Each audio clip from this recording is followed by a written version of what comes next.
Okay, I think we can start. So I want to welcome everybody today. We have our Commissioner Nicolas Schmit with us. So I would like to thank him immediately. We have a very interesting event and very timely, I would say. It's the Governing Online Platforms Policy Options for Shaping a Principled Digital Future. We all understand how platforms have increased influence now, and they play a central role in the economy and the society. And also they are recasting the relationships between consumers, advertisers, workers, and employers. So it has triggered the public debate, and we could not miss this debate. We need to provide specific recommendations and to prepare legislation to respond to these challenges. So STOA is hosting an event in this occasion. We have a publication of a study assessing the effects of online platforms on the economy and society. As well as the recent proposals we are dealing with, Digital Markets Act and the Digital Services Act, in order to find the best way to prepare the regulatory environment for the future of the internet. So today we have a lively debate among members of the European Parliament and representatives of the European Commission too, from the academia, from the online platforms and the civil society. I will present everybody. I'll just make some introductory remarks because I believe that this is just one aspect of everything that has been transformed in this digital era, and of course has accelerated during the pandemic. And that's why we're not physically in the same place and we have this event online. So online platforms have actually gained a massive impact and control of individual users and businesses, and we rely on them, especially now more than ever, for goods, for services, to connect with each other and to get information, valid information, credible information, and also to overcome even burdens, even problems and frictions of supply chains. So I cannot find a sector that has not been impacted by the online world in the digital era. The platforms like Google, Amazon, Facebook, they play an increasingly central role in the economy and society, and the combined market capitalization of just the four big ones, Alphabet, Google, Amazon, Apple, and Facebook, exceeds in trillions, $5.7 in December 2020, an amount that's greater than the market capitalization of the entire Euronext stock exchange and 1/3 of the value of the whole Standard & Poor's 100 index of United States stocks.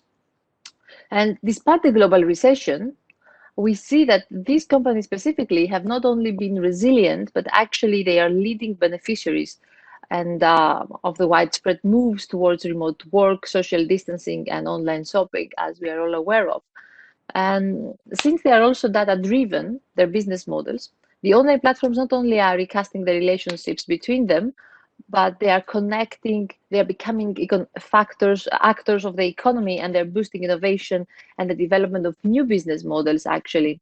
So at the same time, they're of course raising new issues relating to fairness, transparency, and market distortions. So the digital gatekeepers, during the pandemic, they have forced us to move online, basically everything. And the challenges that we now face and words that we haven't heard before have came up, like constant tracking for advertisement online, intrusive profiling, manipulative advertising. This actually goes a long way back, but now it's more visible, I would say. Even arbitrary content moderation. So some practices that we understand we definitely have to do something about, again, because of the increased influence that they are gaining.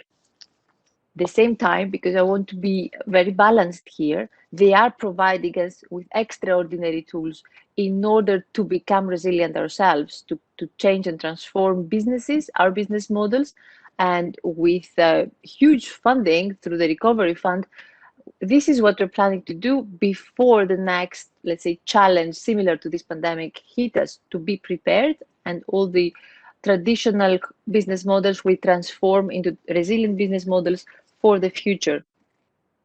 So we are dealing with it, as I said, with the DSA, DMA, and also the data governance, because when you have so many free services, something's wrong. You have to really understand how value is being created. And the challenges we are facing are not only to create clear and transparent rules and to have a predictable environment and legal certainty also for them, but also to translate the human rights into digital rights and also the obligations.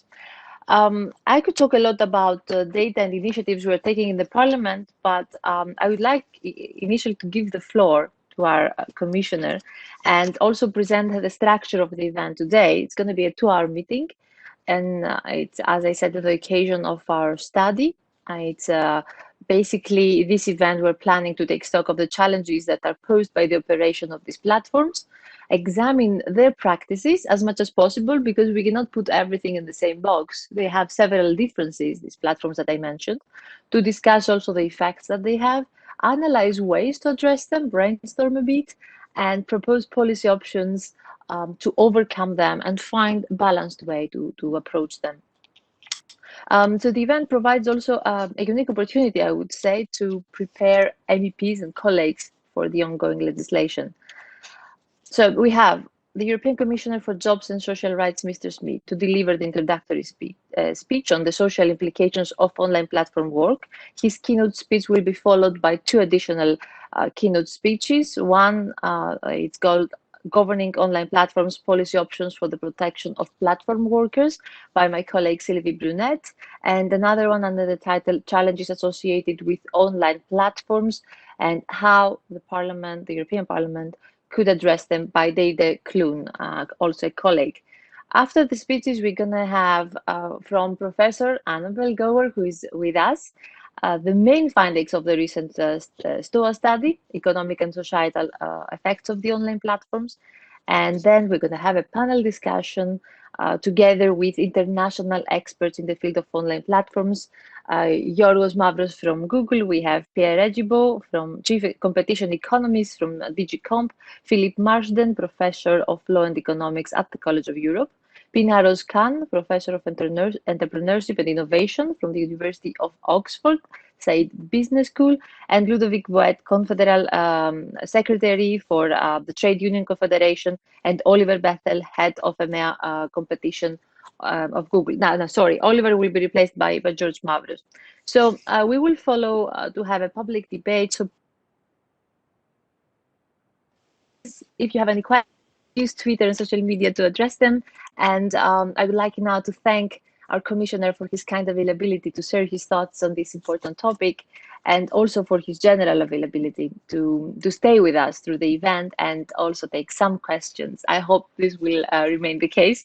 So he took up office as a commissioner responsible for jobs and social rights in December. Prior to this, he has a long career in public service and in Luxembourg, of course, and he has been a minister of foreign affairs, migration, and also for, I believe, employment. So his expertise could really be valuable for the whole Europe, and I think he's perfect for this position now to help us regulate these platforms and make sure we will protect workers. He holds also a doctorate in international economic relations and master's in French literature. So I believe his credentials, they are too many for me to mention all of them here. So, dear Commissioner, again, I would like to thank you for being with us, and the floor is yours. Thank you very much, Eva. Dear participants, it's a great pleasure to be with you this afternoon. And I really want to thank you, Eva, for organizing this event. Because indeed, as you have already mentioned, this is a key topic. It's a central issue for the development of our societies, but also for the development in the world of work. And I think this represents major challenges, how we are able to shape this new economy, which is shaped by technology, but this should not be the end of the story. We should, by the right frameworks, shape it and bring it also to a human-centric approach. Now, as you already mentioned, we all recognize the benefits of digitalization and its economic possibilities created by digitalization. And as you know, the Commission is a strong advocate to move Europe forward towards the digital age, because a lot depends, our economic prosperity in this globalized world depends a lot on our capacity to be in the leadership of digitalization. In the world of work, digitalization facilitates, obviously, new flexible work arrangements by breaking down many of the space, time, and organizational boundaries to working, and offering more options in terms of work-life balance and of when and where to work. And we see today that with the pandemic, this is obviously a big advantage. 10 years ago, or perhaps 20 years ago, we would not have been we would not have had the same capacity to adapt to the circumstances created by the pandemic as we have today, especially in times in the context of learning, but also in the context of telework. One of the many changes led by digitalization is the appearance of platform work. Around 11% of the EU's workforce are estimated to have provided services via on-location or online labor platforms at least once. Out of these, about 3 million people do it as a main job. Many do it as a secondary job. People working through platforms are younger than traditional workers, their average age being around 34. And I think they are also more male than female. So there is some kind of reflecting the gender divide which we see overall in the digital world. 1/3 of EU-based platform work is estimated to be cross-border. The recent ILO report indicates a 5-fold growth for platform work in the last 10 years. And this exponential trend, which has even accelerated due to the pandemic, is expected to continue. And the number of people working through platforms is expected to become more significant in the years ahead. So this phenomenon is therefore part of our lives already today and is set to grow. But we also want it to be socially sustainable. Platform work presents a challenge to traditional concepts like employer and employee, employment regulation, and labor market institutions. And we see that in many cases, the reality for platform works is not always very bright. Workers do not have the same rights as regular workers in terms of social protection and labor rights, for example. As a result, all too often, this new form of work is associated with precarious working conditions reflected in a lack of transparency and predictability of contractual arrangements, health and safety challenges, and inadequate access to social protection. In addition, and I think you referred to that, in addition, platform workers underlie a permanent control through algorithmic management. On digital labor platforms, algorithms match clients with workers, evaluate work performance, put an end to the eligibility of worker, and so forth and so on. So there is a new way of control on workers through algorithms, leading to worker classification, creating a new dependency, and this happens with a total lack of transparency. The question is, so not only about the classical social rights, it's also about it's about social protection, labor rights, but it is also about the consequences of algorithmic management, which implies data protection, issues of discrimination, and so on. So we have to find the right framework. because in many cases, the absence of clear regulation, of clear framework is not sustainable. And we all know that technology goes very fast. And we are running behind, we are trailing behind the evolution. So the capacities to organize new ways of business, new business models, it's much more rapid than our capacity to find the right norms to it. And therefore, this economy is not up to the standards and protection that people demand and need in the post-COVID world of work. And this is, by the way, not just a European debate. It is largely an international debate. It's taking place in many regions of the world. And I just want to refer to this famous Californian law, which was adopted recently, it was last year, on the protection of gig workers. So in California, the place where, in a way, the gig economy was invented, but this law, and this shows also the complexity of the situation and the lobbies behind, let's call it what it is, because this law was challenged in a referendum last November and successfully challenged. So these rights are now again denied. So in its program, the Commission has indicated the intention to a legislative initiative to improve the working conditions in digital labor platforms. Our goal is to ensure that platform work is not equivalent to precariousness, but truly provides the social rights that have been in place for decades and which are at the heart of our social model. By doing so, we will support not only, by the way, workers, but also companies. There is a need to secure a level playing field, because if you have a business model which has social or disruptive social consequences, this business model has also economic disruptive consequences. And the result may be unfair competition with more classical business models. And therefore, we have to create some kind of level playing field and fair competition.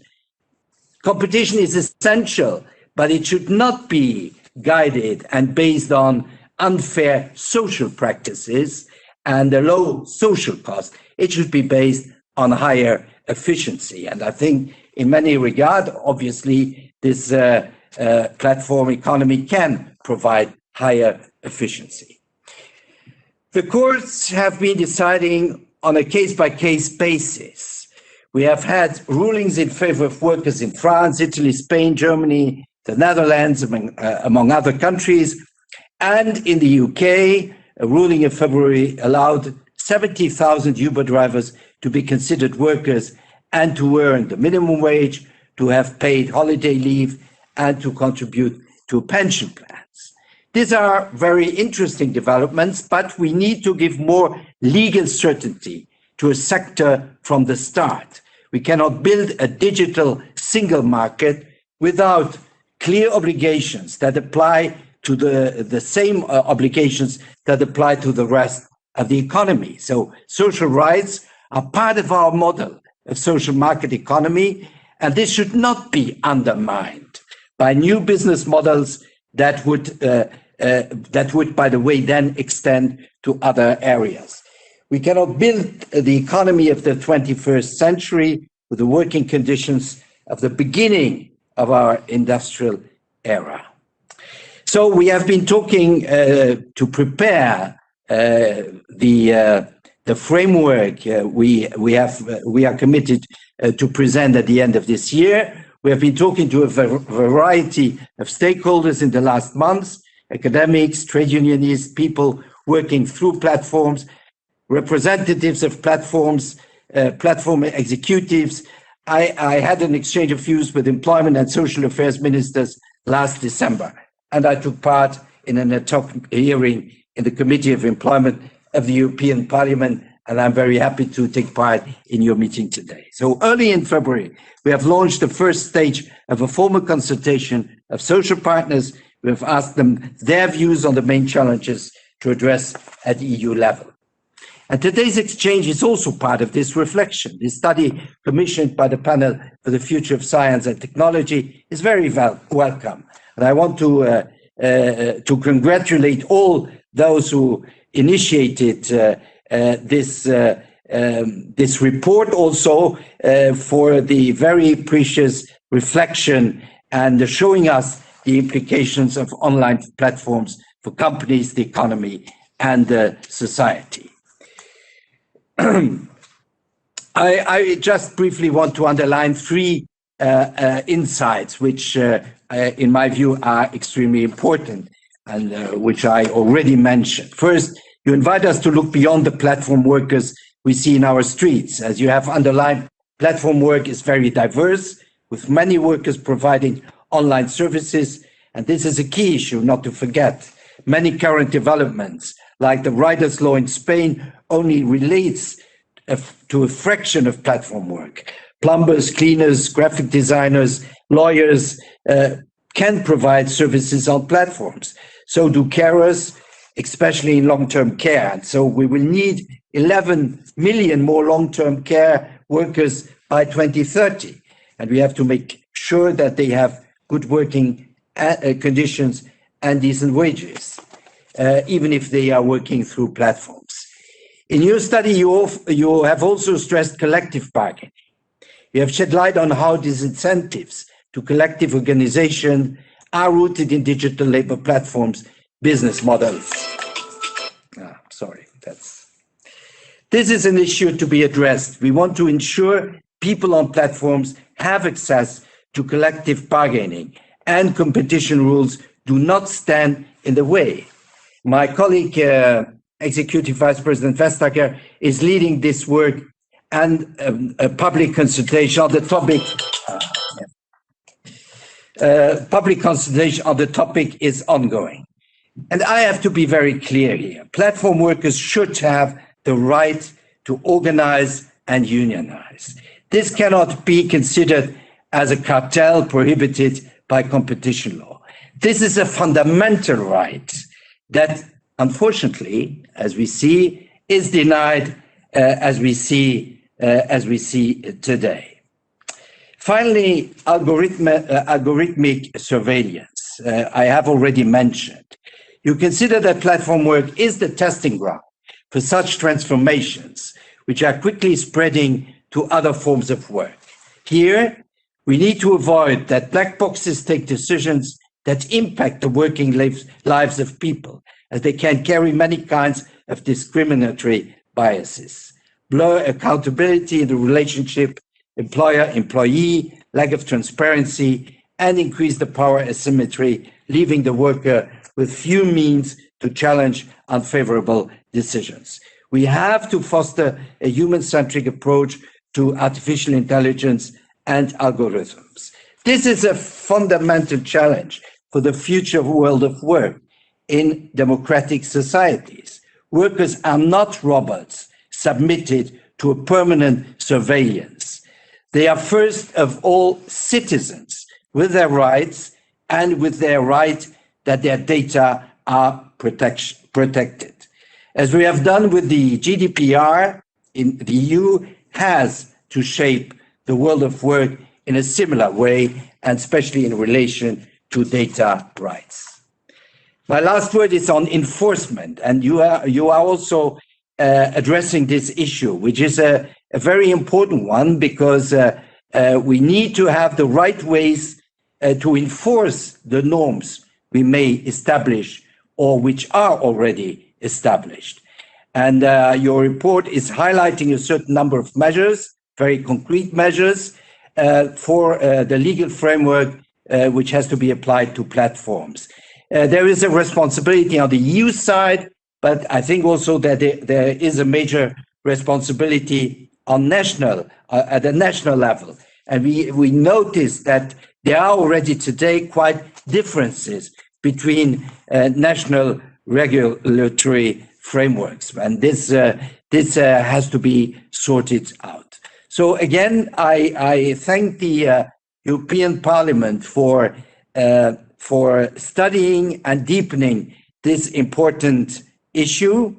As I said, we are committed to present very concrete measures. We are all in favor of the development of the platform economy, but it cannot take place in a sort of vacuum. It has to integrate the basic social and also, I would call it in a way, democratic rules, and especially the protection of data. So thank you very much. I'm really eager to listen to you, and because we are in an important process of preparing this legal instrument, and so thank you very much again.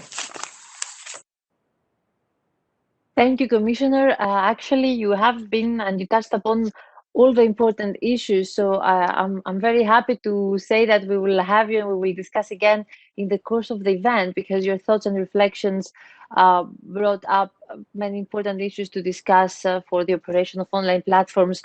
So I would give the floor immediately to my colleague Sylvie Brunet. She's a Vice President of Renew, and her experience, I think it's really valuable to us, because she has been chairing the Labour and Employment Committee of the French Economic, Social and Environmental Council for several years. And now she's also the rapporteur for the European Parliament own initiative report on fair working conditions, rights and social protection for platform workers. And she's really active in several committees and has a great experience. So Sylvie, thank you so much. I give you the floor. Thank you. Thank you very much for those words. And dear Commissioner, I would like to thank the panel for the future of science and technology and its chair, Eva, Kaili, for the opportunity to speak at this event today. The governance of online platforms is high on the European political agenda, specifically with the digital transition, which is further accelerated by the crisis we are experiencing. The European Commission has recently responded with the presentation of the Digital Services Act and Digital Markets Act. The negotiation of these two instruments will help the EU to define its own digital model, with a move towards more accountability for online platforms. As Vice Coordinator of the Renew Europe group in the Employee Committee, my political activity is rather focused on workers and digital labor work platforms. So I am the rapporteur of an own initiative report on fair working conditions, rights and social protection for platform workers, new forms of employment linked to digital development. As current events show, the situation of platform workers continues to be of concern. The Employee Committee has been looking at new forms of employment linked to digital and development for some time now. The Commission launched its consultation, as we saw, of the social partners on the subject on 24th of February. We will, of course, follow this closely. The Council is also taking up this issue with the EBSCO Council last December, which allowed the first exchange of views between the responsible ministers of the member states. We are also expecting an impetus from the Porto Social Summit in May, which will look at the implementation of the European Pillar of Social Rights, of which this is one of the aspects. According to surveys by the Commission's Joint Research Center, around 24 million people are estimated to have provided services via on-location or online labor platforms at least once. Out of these, 3 million do it as a main job, so it's really a minority. 9 million as a secondary source of income, almost 7 million as a marginal, and more than 5 million as a sporadic source of income. This is figures very important that we have in mind. Platform work is a growing phenomenon, and its continued growth in the labor market can be considered highly likely, as we saw with Mr. Schmit. Worldwide, the online labor platform market has been found to have grown by 30% over a period of 2 years. So it's a major phenomenon. Platform work covers different realities, and it's characterized by a high level of heterogeneity in the activities carried out online or on location, requiring a high or low level of skills, paid per task or per hour, performed as a main or secondary occupation. It's the reason it's not simple, easy subject. There is a balance to be found. While it's clear that platform work presents opportunities for employment, additional income, flexibility, it also involves possible disadvantages: precariousness, poor working conditions, lack of access to social protection and occupational health and safety measures, fragmented income. We have seen, for example, the crucial role that these platforms played in difficult times of crisis, such as the one we are experiencing today, by ensuring continuity of services that would otherwise have been compromised. However, the COVID-19 crisis has highlighted the vulnerability of these workers who lack social security coverage. It happens that the current European framework is unsatisfactory and needs to be adapted really to the new realities of the world of work. A blurred distinction between employees and self-employed workers is often seen in platform work, which causes uncertainty about the rights and rules applicable, and can lead to situations of bogus self-employment. Many workers are misclassified and their rights are very unequal. Misclassification of their status can sometimes lead to problems of unfair competition. Also, it's clear that differences in national approaches can be an obstacle to the cross-border development of platforms. It's the reason we have to really to have a legislative initiative on this subject at the European level. I think it's very important. I therefore welcome if the social partners do not decide to engage in negotiations towards a framework agreement. So I welcome the Commission's planned legislative initiative on platform workers, which should guarantee them a minimum set of rights, regardless of their status, while taking into account the specificities of this type of work. Let me be clear.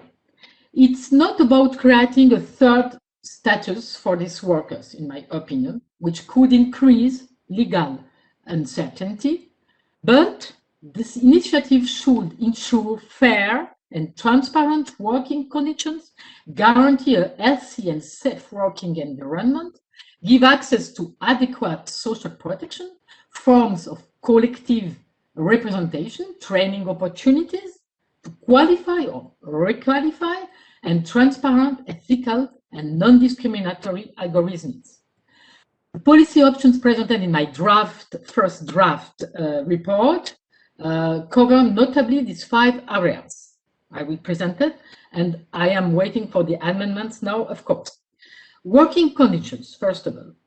I believe that it's essential to improve the communication of significant information on working conditions to better implement the prohibition on exclusivity clauses between platforms and to provide for remedies in the event of account deactivation. This is the main point too. Concerning health and safety at work, platform workers should be offered sickness and invalidity insurance coverage and receive compensation in case of work accidents and occupational diseases, regardless of their status, especially as the risks are sometimes higher in terms of accidents for certain sectors of activity, such as delivery, of course. The psychosocial risk specific to this type of work must also be better understood. The stress factors can be multiple and unpredictable schedules, intensity, competitive environment with ratings, bonuses, isolation, etc. Ensuring the right to disconnect without negative consequences is the first response. Secondly, what about social protection? Social protection rights should be extended to platform workers, including those transitioning from one status to another or have both status, for schemes covering maternity benefits, sickness benefits, and health care. Member states should fully and immediately implement the Council recommendation on access to social protection for workers and self-employed, taking into account the situation of on-platform workers. The European semester will need to monitor the proper implementation of this recommendation. Thirdly, what about collective representation? I am a firm believer in the benefits of social dialogue. Collective bargaining is a key element in improving the working conditions of these workers. I am in favor of ensuring that EU competition law does not hinder this possibility when platform workers have self-employed status. We are working in France of a legislative initiative on the subject for self-employed workers. They will can have a collective bargaining even as self-employed workers. It's an issue now at the moment. Fourth point concerning training. It's a main topic too. The employability of platform workers, especially the less qualified, must be improved through access to training, enabling skilling and reskilling that could be recognized through portable experience certificates. It's something I propose. They should be able to be used on individual learning accounts. And the fifth point, concerning, of course, algorithmic and data management. Algorithmic management has revolutionized the world of work. I want workers to have the right to transparent, non-discriminatory, and ethical algorithms, and an intelligible explanation of the functioning of the algorithm, which must be free of bias. In this regard, I think that algorithmic transparency should apply to task distribution, ratings, and interactions. An intelligible explanation of the functioning of the algorithm should always be provided on the way tasks are assigned, ratings are granted, the deactivation procedure and pricing, as well as information in a clear and up-to-date manner on any significant changes to the algorithm. An ethical algorithm implies that all decisions are contestable and reversible, and that incentive practices of exceptional bonuses in particular should not lead to risky behaviors. And non-discriminatory algorithms are those which prevent gender and other social biases. Full compliance with EU non-discrimination and data protection law must be ensured by all online platforms. Finally, I believe that we Europeans are ready to give preference to more ethical platforms. This is why I would advocate for the setting up of a European quality label that would be granted to platforms implementing good practices for the working conditions of platform workers according to rigorous and objective criteria. What are my conclusions? The digital economy is transforming the world of work, of course. These discussions on platform workers and the new forms of work linked to digital development lead us to the broader topic of the future of work, in which digital and artificial intelligence are increasingly used. The jobs landscape is changing profoundly. About 40% of today's children will work in jobs that do not exist yet. We need to address the skills gap and adopt strategies to develop the skills of tomorrow, including an entrepreneurial mindset. We must be better at retaining and attracting European and foreign talent, and we need to increase the representation of women in the digital sector. It's because I'm also in the White Women and Farm Committee, and so I am very involved on the subject. To ensure that online platforms do not reproduce gender inequalities from the broader labor market, such as the gender pay gap or gender discrimination, it's also important to diversify the technology sector and encourage students, in particular girls, to enroll in STEM courses and take advantage, of course, of career opportunities in these future-oriented sectors. For me, European values must be integrated into the digital economy to ensure that new forms of work remain sustainable and fair for everyone. Thank you, Sylvie. That was an excellent intervention and work, actually. And you also highlighted the issues that we have to discuss.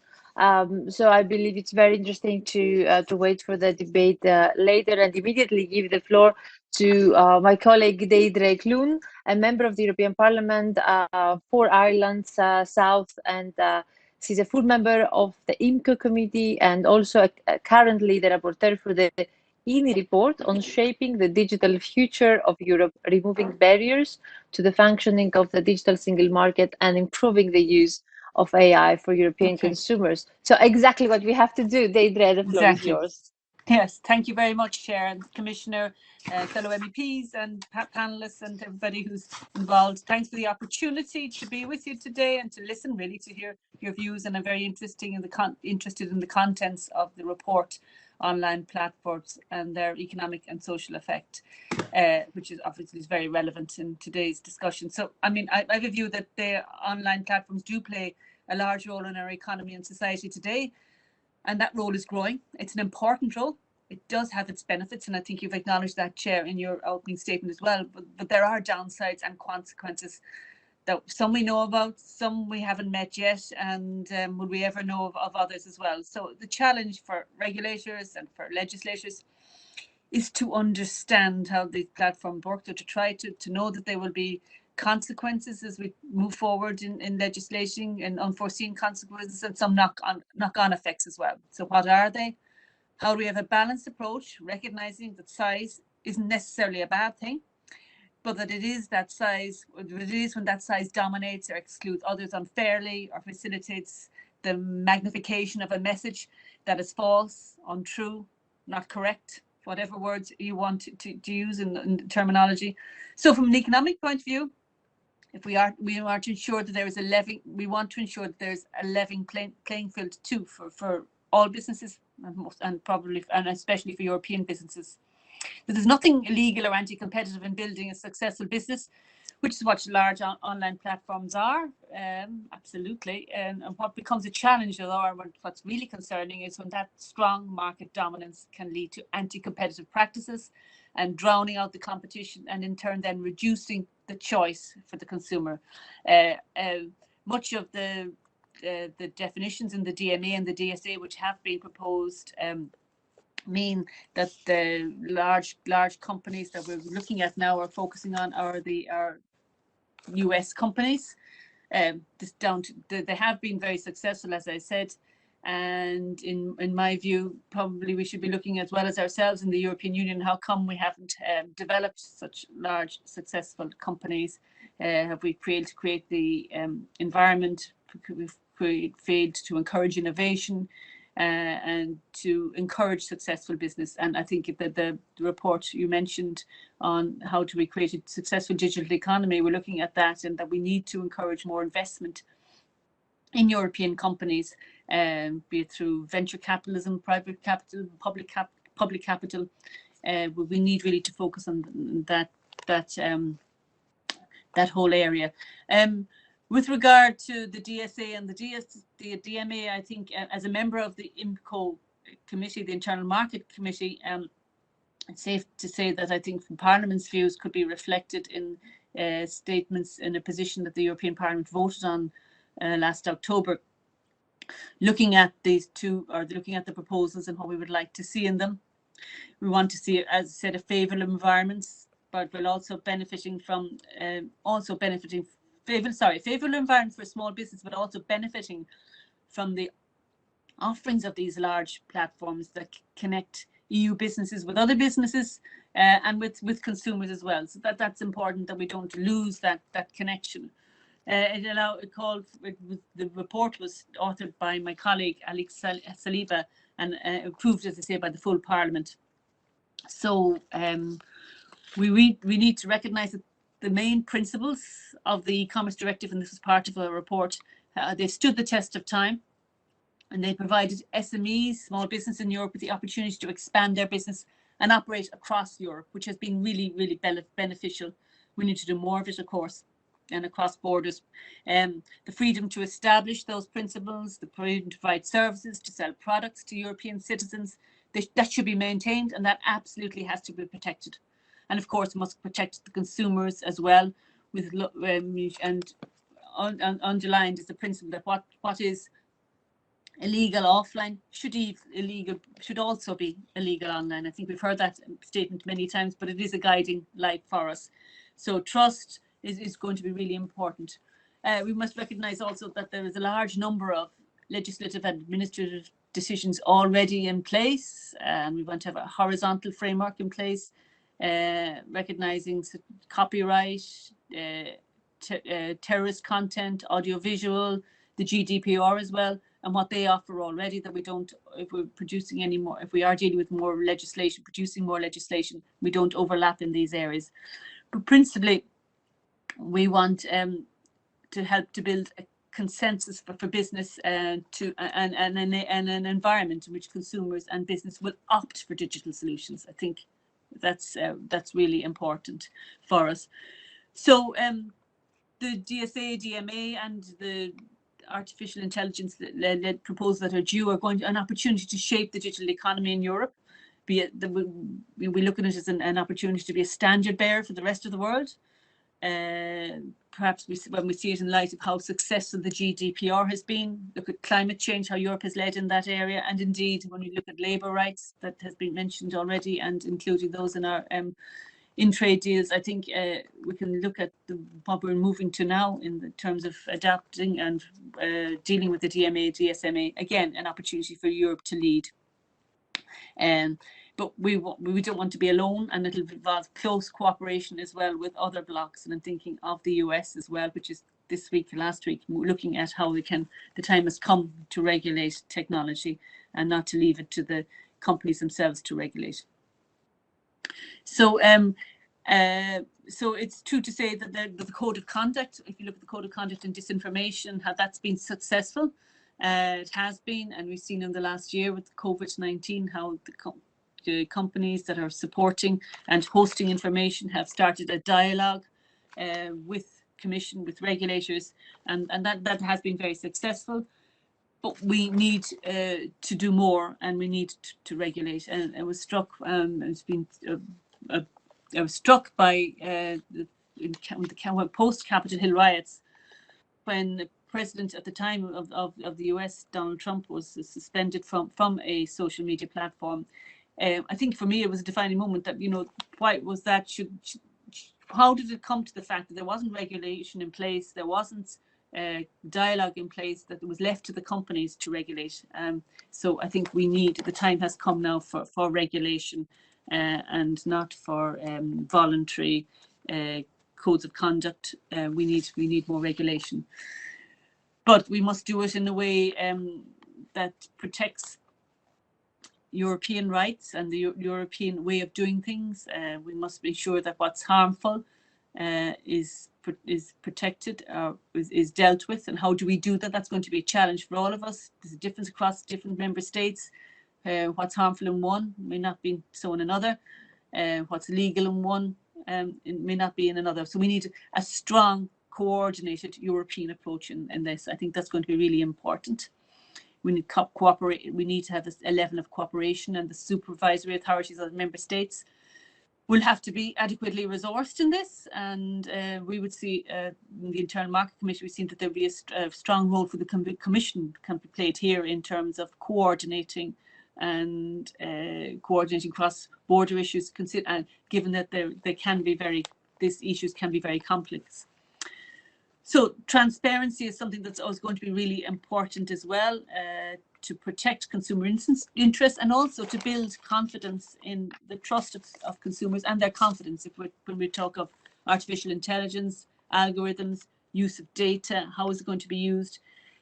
If consumers understand and can be, and education is probably not the word I'm using, but can be brought to understand and have an insight into and see how their data is being used and or not. I think that we need to build that consumer confidence.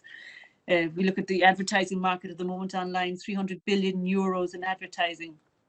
And so that every click and every digital expression of interest that the markets get to know us more and know our preferences and our behaviors, and of course then can sell that to advertisers. So this is the business model. We need to understand that the users aren't the customers. The customers are the advertisers. So and convey that message to consumers. So every app is an average contains 6 trackers that can be used to follow users around the web, collect that data, and then target ads. So business operating in large platforms as well need to know this and to understand that their valuable interactions with their customers can be used for the benefit of the hosts themselves, and thus can seem to have an unfair competitive advantage. So data and how it's managed and how it's used is going to be very important as well. And and users must have control over their own data, must be able to control it, must be portable to move from platform to platform with it. I think that's really important, and something that's been very strong in our report as well. So I think in all our discussions we're having at the moment, we must answer questions for ourselves too, and where do we want to go to? We want to Europe leading in this area, which I think we absolutely do, but we also must contain the right environment for our own SMEs to allow innovation to flourish. Be sure that regulation, we don't over-regulate and hold businesses back. I was conscious of, as you mentioned, Sharon, from Ireland, and last week a very successful 30-something twins from Ireland have been valued at 95 billion, the most valued high tech company based in California. But those students left school in Ireland, didn't get the kind of support they should have to develop their product, and now Stripe is one of the most successful online payment businesses, online payment system, and they had their education, their third level education, and they had financial support and the ecosystem that allowed them to develop in the US. So is that what we want? I think we need to just really decide where we want to go, what we want. We want to be able to manage technology, but at the same time allow businesses to flourish, build consumer confidence, and at the same time transfer businesses and consumers onto the digital space, which, as we've seen in the last year, how much that's accelerated. It's only going to move again further in that area, and we must all be ready for it. So I'm really looking forward to the discussion around your report. I'm sure it'll feed into all our discussions as we move to deal with the regulatory proposals that we're going to see in the Parliament this year and in coming years. So thank you for the opportunity and look forward to your discussion. Thank you so much for your intervention. Actually, I'm happy and very proud for the level of legislation and of my colleagues' interventions, because they raised the main points that concern all the citizens and businesses in Europe. And not only, I believe the whole world is expecting for EU to show leadership in the internet. So, Commissioner, it's very important to get it right, actually. So plenty of food for thought. And finally, we're going to have the presentation of our study from Annabelle Gawer, Professor of Digital Economies. She has been advising the European Commission, even OECD, I would say, and she's a thought leader and expert advisor for businesses on of digital platforms and innovation ecosystems. I can say plenty of things that she's been working on. She has authored so many articles and studies on the platform. So I believe it's going to be very important to listen to her study results and then the panel discussion. So immediately, Annabelle, thank you so much. It's an honor to have you with us. The floor is yours. Thank you very much, Mrs. Kaili. And I would like to take this opportunity to thank you personally for having been the parliamentarian who suggested that this study is developed. And I've worked on this study with a co-author, Srnicek. And the ambition of this study and the reason why this study is different from other studies is that it looks not only at the competition impact of online platforms, not only the usual antitrust issues, but looks more holistically at the effect of platforms on the economy and society. Can you see my slides? Yes? Yes. Good. And the report is available free access on the website of STOA, on the European Parliament website, and I will add a link to the study. So very briefly, and a lot of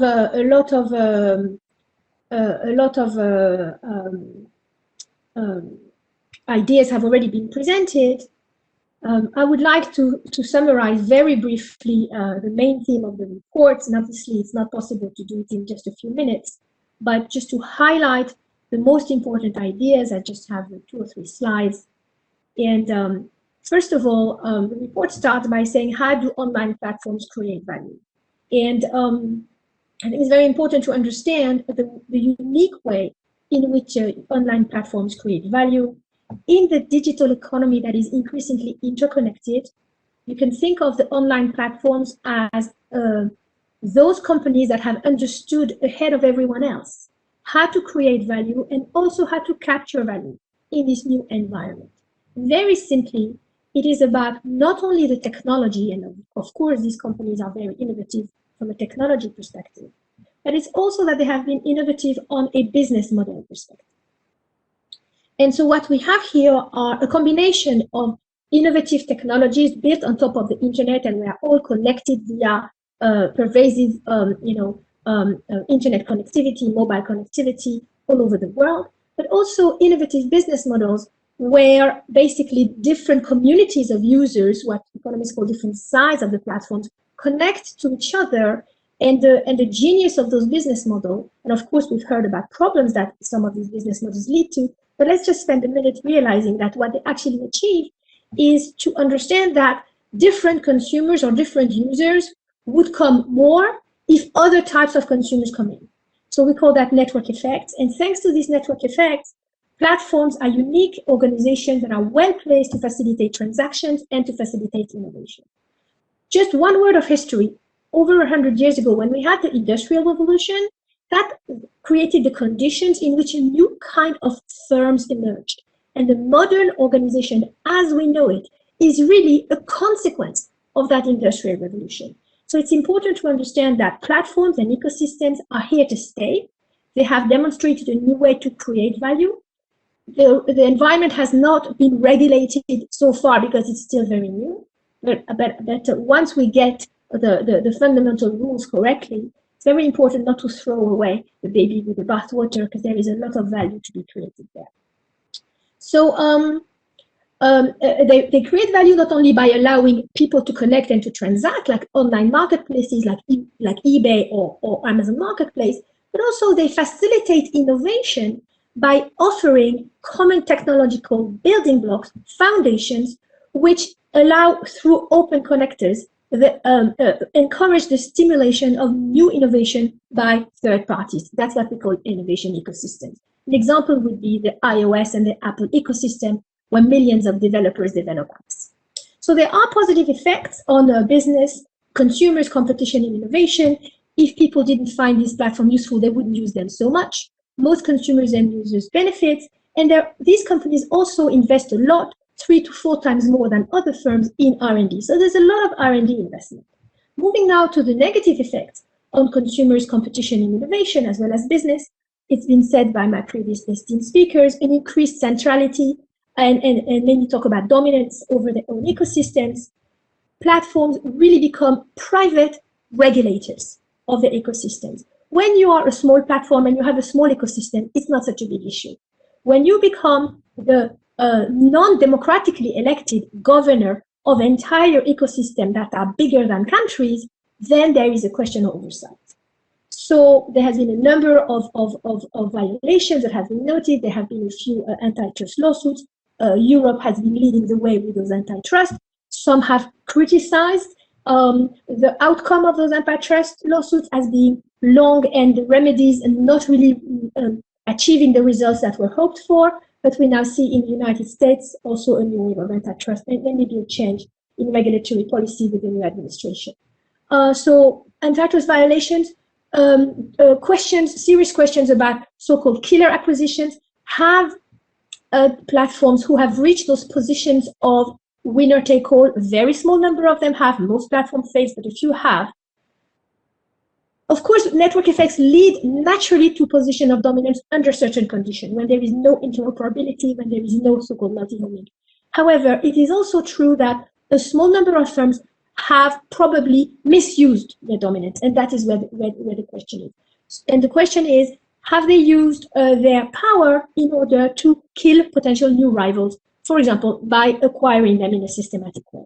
There are also effects of unemployment. Yes, there are new jobs, and people have access to new kind of work activities, which had the benefit of flexibility. But the other side of that, the platforms are double-edged swords. It also increases precarity. We have seen risks being shifted to workers. We have seen workers working alongside platform or on platform, not being protected by social regulation, in addition to being surveilled and controlled on an ongoing way. And as Commissioner Nicolas Schmit has mentioned, there is a lack of collective organization. Moving on quickly to effects on consumer and societal risks, there has been noted a lack of accountability. Already a first regulation with the P2B, the platform to business regulation, tried to address this.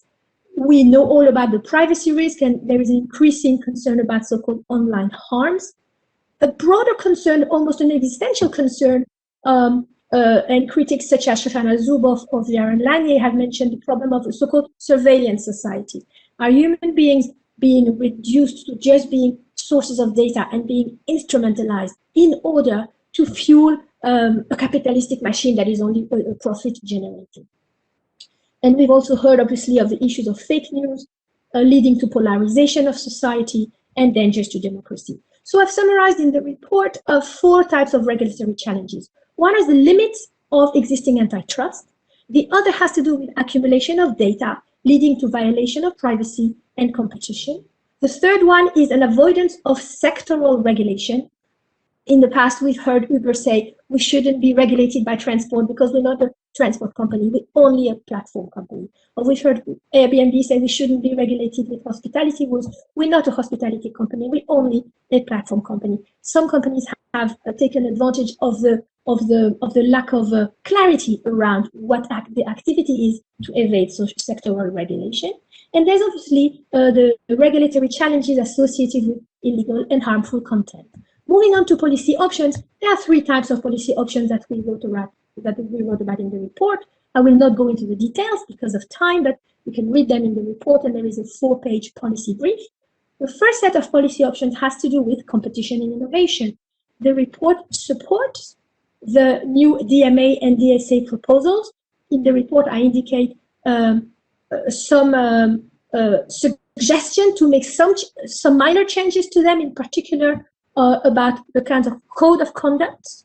So just to clarify for our audience, the main idea there is to say that we cannot afford to wait until damages and harms are done. There needs to be an ex-ante regulation that is pro-competitive, and the report supports this. This has also been advanced in the United Kingdom, even ahead of the European Union. Ensure freedom of competition, strengthen competition rules for merger control, ensure fairness of intermediation, ensure sovereignty of decision making, and the point of institutionalizing a set of enforcement mechanisms that our panelist, Professor Marsden, is going to tell us more about that. That's going to be very important. The devil is in the detail. About policy options regarding working condition and labor, we have a rather radical proposal there of redefining the category of employee to allow platform workers to benefit from social protection, to set minimum wages when workers are being asked to be constantly on call, they should be paid, to extend their rights over data, and to support platform cooperatives. Two very quick points about policy options on consumer and societal risk and environmental sustainability. The report supports the transition to greener mobility platforms and suggests to support measures that were instigated during COVID for platform workers. So in conclusion, I believe that we are at an inflection point. We should build together a new way to regulate to ensure the benefits of digital economy to all. We need a constructive dialogue and an ongoing dialogue, because the regulation, this is a very dynamic set of industries.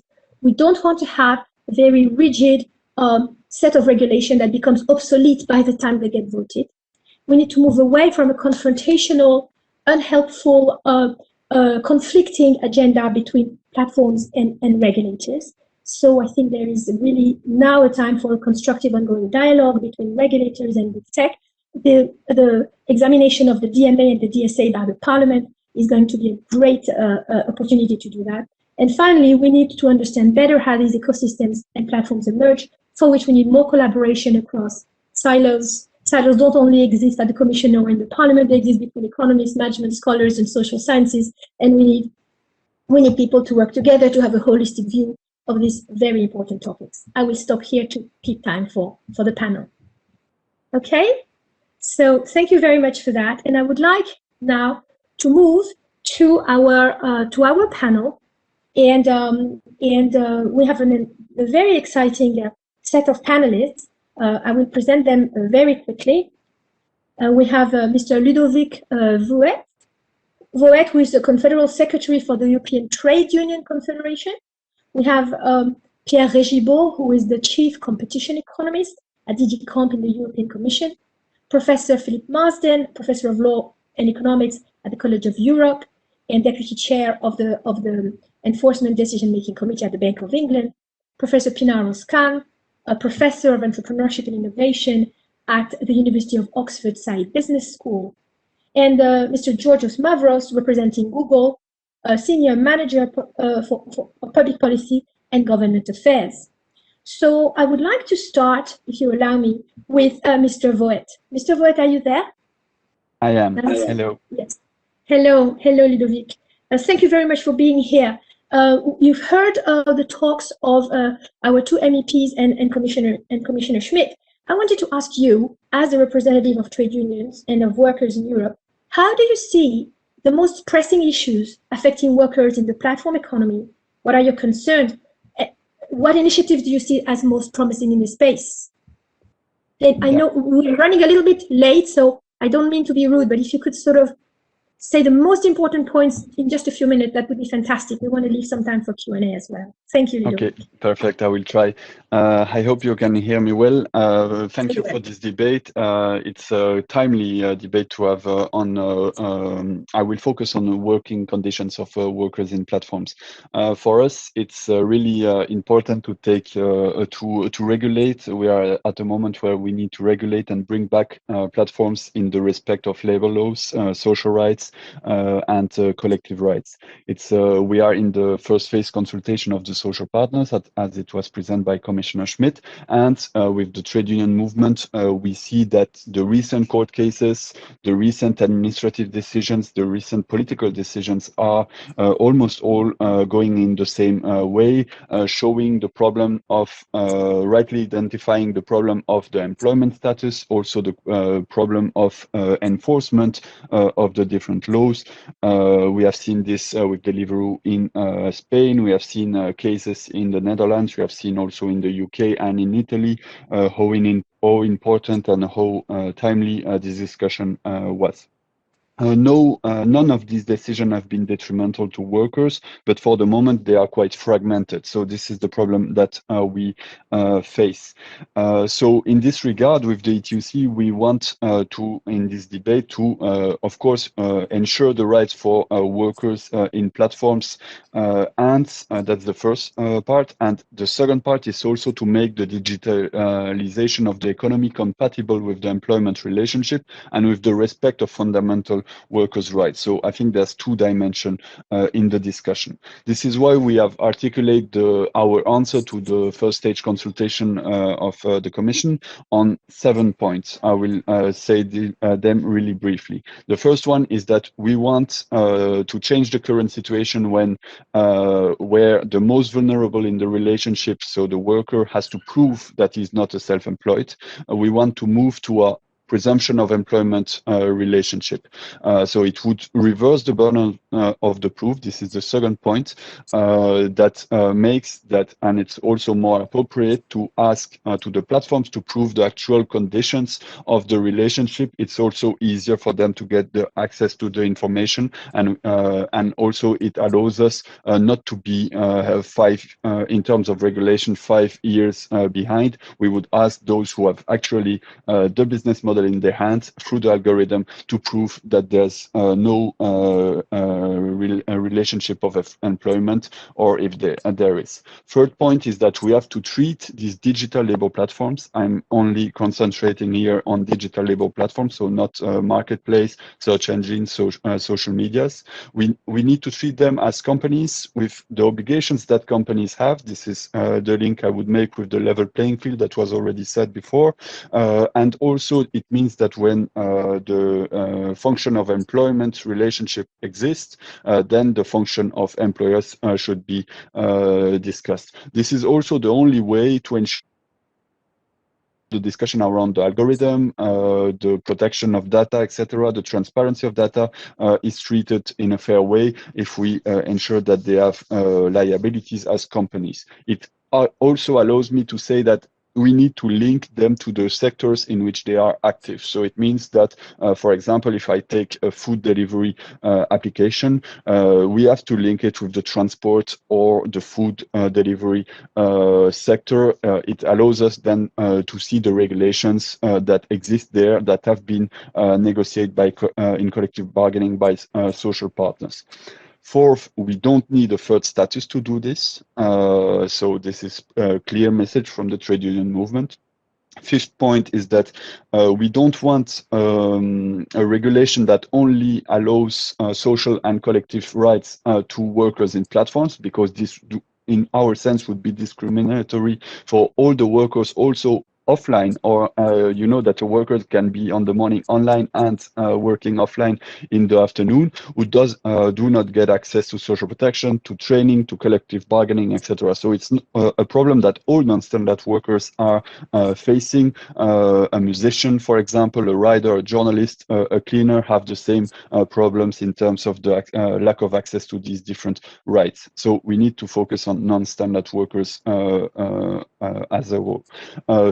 Six, and it's important to have regulation that do not only focus on location platforms, but also on online labor platforms, because it's also a discussion for the future of work.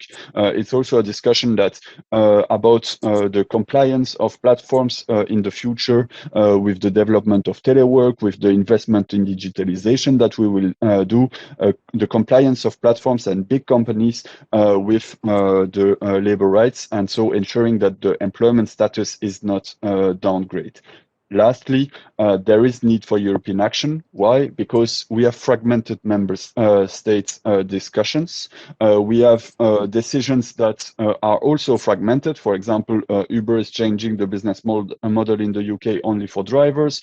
We see yesterday that in Italy, it's a huge victory for us, but there's a collective bargaining agreement with Just Eat that will ensure that all the food delivery riders will have an employment status. So it's really important. So collective bargaining provides results, but this is fragmented due to the absence of European action.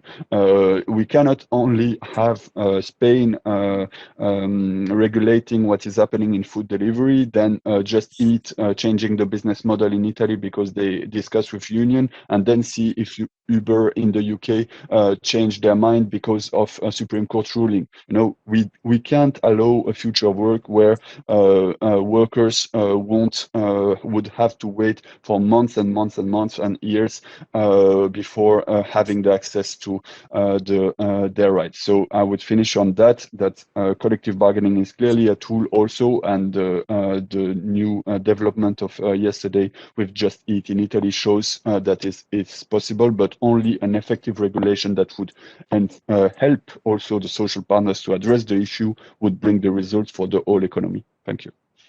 Thank you very much, Ludovic. These are a very rich set of answers and very well organized. And thank you so much for being clear and succinct. Very, very good. Thank you so much. I'm going to move to Pierre Regibo. Pierre, are you there? Can you hear us? Yes. Can you hear me? Yes, we can hear you and we can see you. That's wonderful.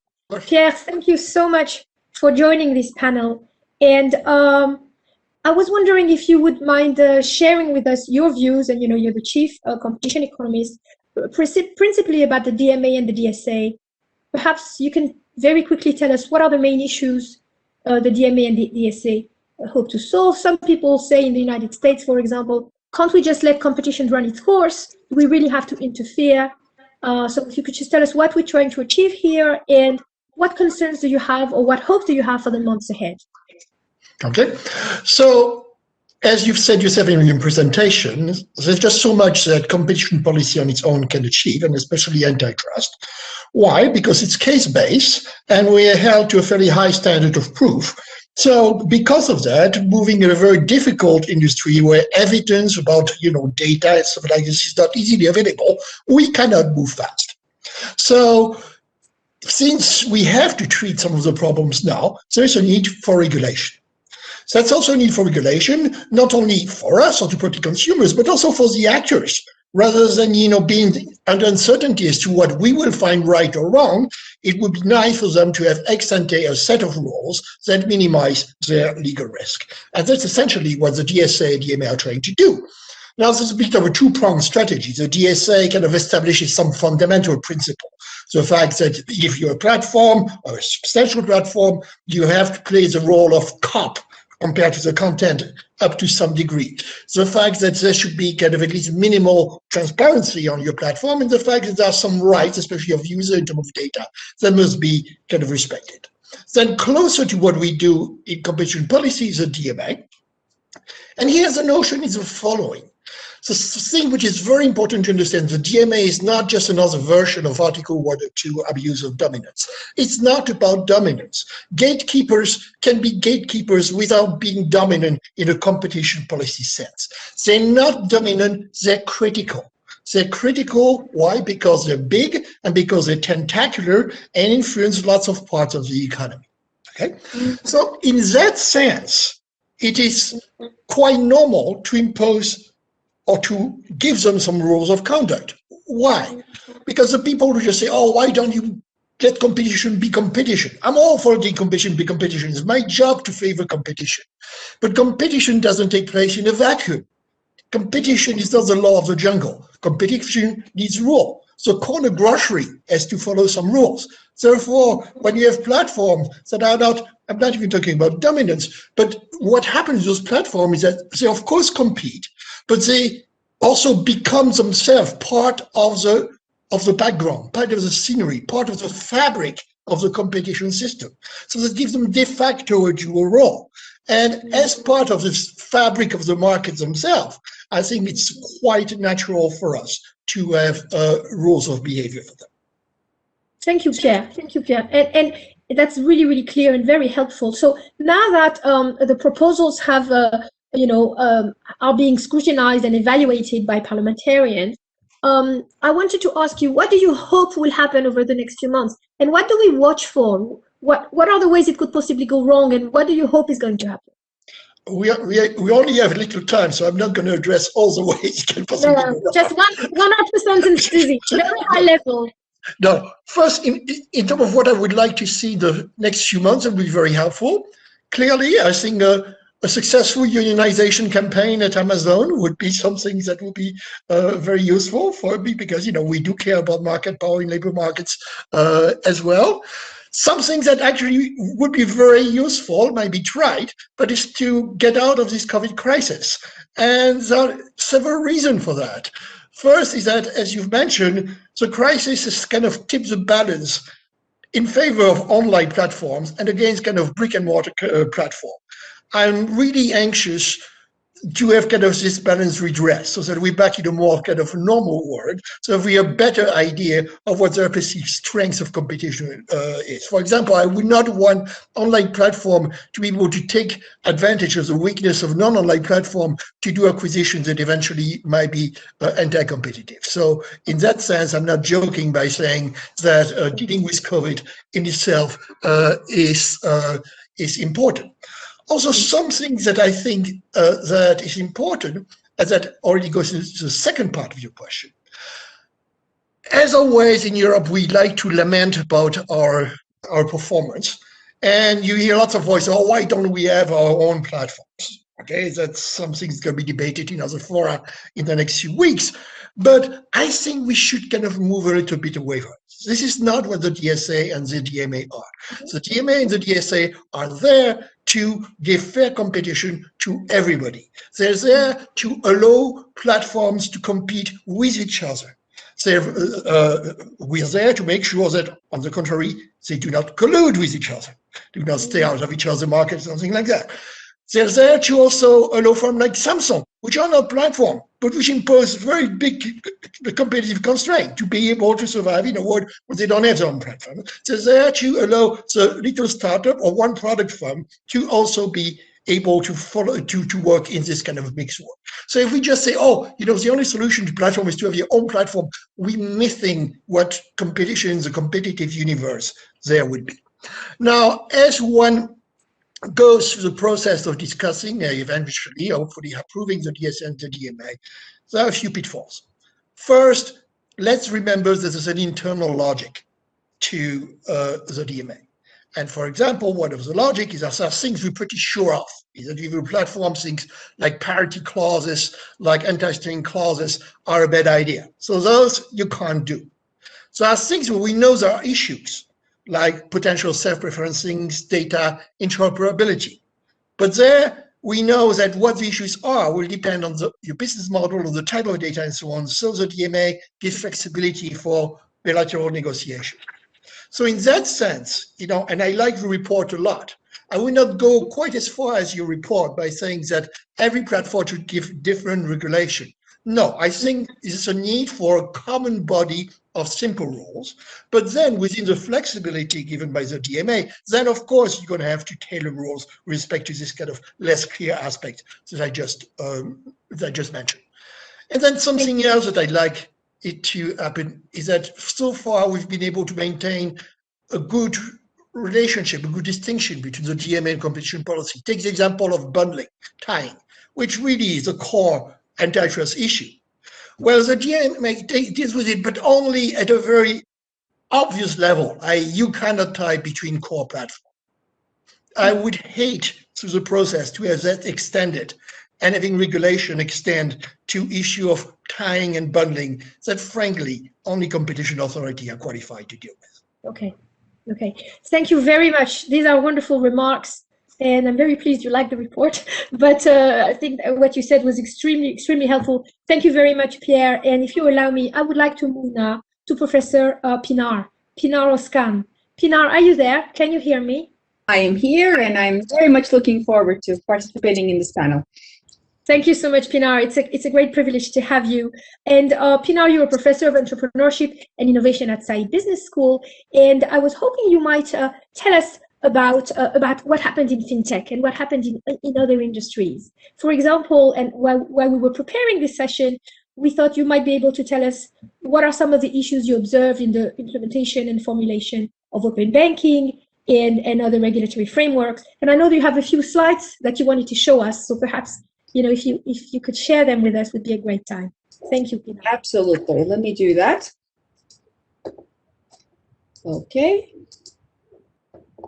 I hope you can see them. Yes, it's all good. Okay, wonderful. All right. So very quickly, I know that we are running behind schedule, but I just wanted to give everyone an overview of how platforms are entering regulated industries. And the platforms that we talk about are from industries such as retail and transportation and accommodation. And while there is quite a bit of regulation in these sectors, there's a lot more regulation in sectors such as finance and healthcare. And what we see is that big tech platforms are entering these sectors as well. And in particular, some of the regulations that are recreated, reformulated in order to increase competition in these sectors are also helping platforms enter these sectors and change the dynamics. And in particular, if we were to talk about fintech, the concept of who financial data belongs to was very critical to regulators both in the EU and in the UK when they were designing open banking regulations, and understanding the fact that if our financial data resides in a bank, but we have no access to it other than just being able to look at it on a screen, if we're not able to share it with third parties that we trust in order to get alternative services, then that data basically doesn't belong to us in practice, and therefore it cannot be used in a competitive way, especially in a data-intensive industry where competition could really come from data analysis. And so based on that, what we see is that open banking and PSD2 have been designed with the concept of data as competitive advantage. And that's really wonderful to see how, as consumers, we're now able to give third parties access to our data in a secure way in order to get competitive services. And this has caused a series of industry changes. And around the world, especially, if you look in this map, the dark areas are areas where open banking is quite advanced, and other areas are kind of moving forward. So it is really a wave that is taking over the world. And in particular, when we think about what this does, is that it brings, as you know, many fintechs into the sector, many new entrant startups that are focusing on one financial service typically, and focusing on analyzing our data in order to give us more competitive services based on the analysis of data. And that's great. We see these fintechs in many areas. If you look here, many services that a traditional bank can provide can now be consumed in other websites. The problem, though, is whether consumers trust these new fintechs enough for them to actually completely switch over. And what we see in our research at Oxford is that a lot of times these fintechs end up being the secondary choice, and people typically, especially when it comes to neobanks or challenger digital banks, people don't leave their traditional bank, but they open new accounts. And this actually creates a situation where these new banks don't get enough revenue from their users in order for them to break even. So there's a bit of a vicious cycle there where they can't break even, and therefore they can't invest much more to grow. And when they can't do that, the consumer trust actually stays quite low as well. One of the things that we have seen in this study is that while new entrants that are startups, they can provide cheaper services, they're more user-friendly compared to your traditional banks, they actually suffer really when it comes to consumer trust, and their systems are not as resilient just because they don't have the resources to do that. On the other hand, your traditional banks are known for security. They keep your money safe, but they haven't been able to innovate just as you would expect in a highly regulated industry that gets stifled over time. However, there's a different type of player that open banking regulation now invites into the sector, which is the likes of Amazon, Apple, Facebook, and Google. And these guys have the advantages of the new players that we talk about typically when we think about fintech. So they are digital born, they can provide these services in a user-friendly way. But in addition, they also have trusted brands. If you think of Apple and Google, not necessarily Facebook when it comes to your money, perhaps. However, what we see is that these platforms are using open banking regulations to enter more deeply into the financial sector. To give a few examples, depending on their starting point, so for example, if you take Amazon being a retail platform, we see that Amazon is going into the finance much more through lending, through SME lending and also consumer lending. We see Facebook much more in finance, much more through peer-to-peer payments, especially in parts of the world where people don't have bank accounts, but they do have social media accounts. And so Google has announced that they're going to become a bank, particularly starting in the US in 2021, this year. And overall, we see that they are attacking finance from different directions based on the competitive advantages that they each have. So this is fintech, and I'm very happy to also tell you a little bit about the healthcare sector, but perhaps since we are running behind, I will stop my comments here. Thank you. Thank you very much, Pinar. And you already told us a lot. Hopefully we'll have some time for Q&A, so perhaps healthcare will come in there. I appreciate it. I appreciate you being succinct. Thank you. I would like to move now to Professor Philip Marsden. Philip, are you with us? Yes, I am. Thank you. Great. Hello, Philip. And thanks for joining us. You were very closely involved in the creation of open banking, pro-competitive ex-ante regulation in your role at the Bank of England, which has some interesting similarities with the DMA. How did that inform some of the recommendations for the Thurman report, which is very influential in the UK? And how do you think, in particular, in question of enforcement, how do you think the EU could structure enforcement? We'd really love to hear your views on those issues. Thank you, Annabelle. You know, I began my professional career many years ago as a prosecutor, actually litigating very specific issues with a strong evidence base, and I had really no time then for regulation, for broad principles. I needed something with teeth that I could get my prosecutorial teeth into, and then over the years I realized that there's a wider set of structural issues that actually aren't amenable to litigation or even prosecution or enforcement without a sort of a broader focus, which is why I welcome the Parliament's focus today and your excellent report. But I did think of regulation as a kind of a dead hand. But as you mentioned, when I worked on open banking and some other issues, I found that regulation can actually stimulate innovation in certain circumstances. Circumstances, for example, where markets are difficult to enter, there's an oligopolistic structure, perhaps data is being sat on or denied to others.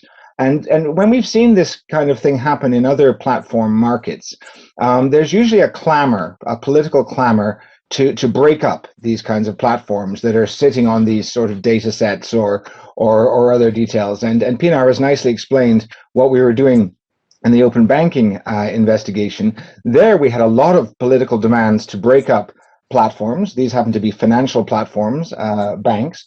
We were acting on behalf of small and medium-sized enterprises and individual retail customers in a way, identifying areas where that structure, the competitive structure itself, was not amenable to what we felt was the most competitive offering. And indeed, we imposed, as you rightly say, a degree of competition remedies that were ex ante pro-competitive regulation. This involved no finding of fault on behalf of the banks. This was no finding of an antitrust action. This is just a situation where we're saying the market could work a lot better if we did this kind of market investigation and these kinds of ex-ante regulation. And our tools essentially were, mandating interoperability, data portability.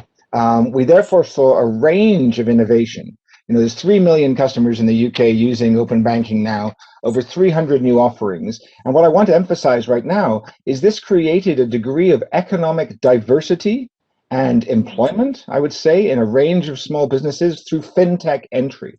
Indeed, it also stimulated the incumbents to start using their data a little bit more than they were before. So we saw an increase in competition generally, an increase in choice, an increase, most importantly, I felt, on financial inclusion products that were aimed at the least advantaged or the most disadvantaged people, which meant that I found that those big banks that we were dealing with before would probably never have found it profitable for them to deal with those kinds of customers.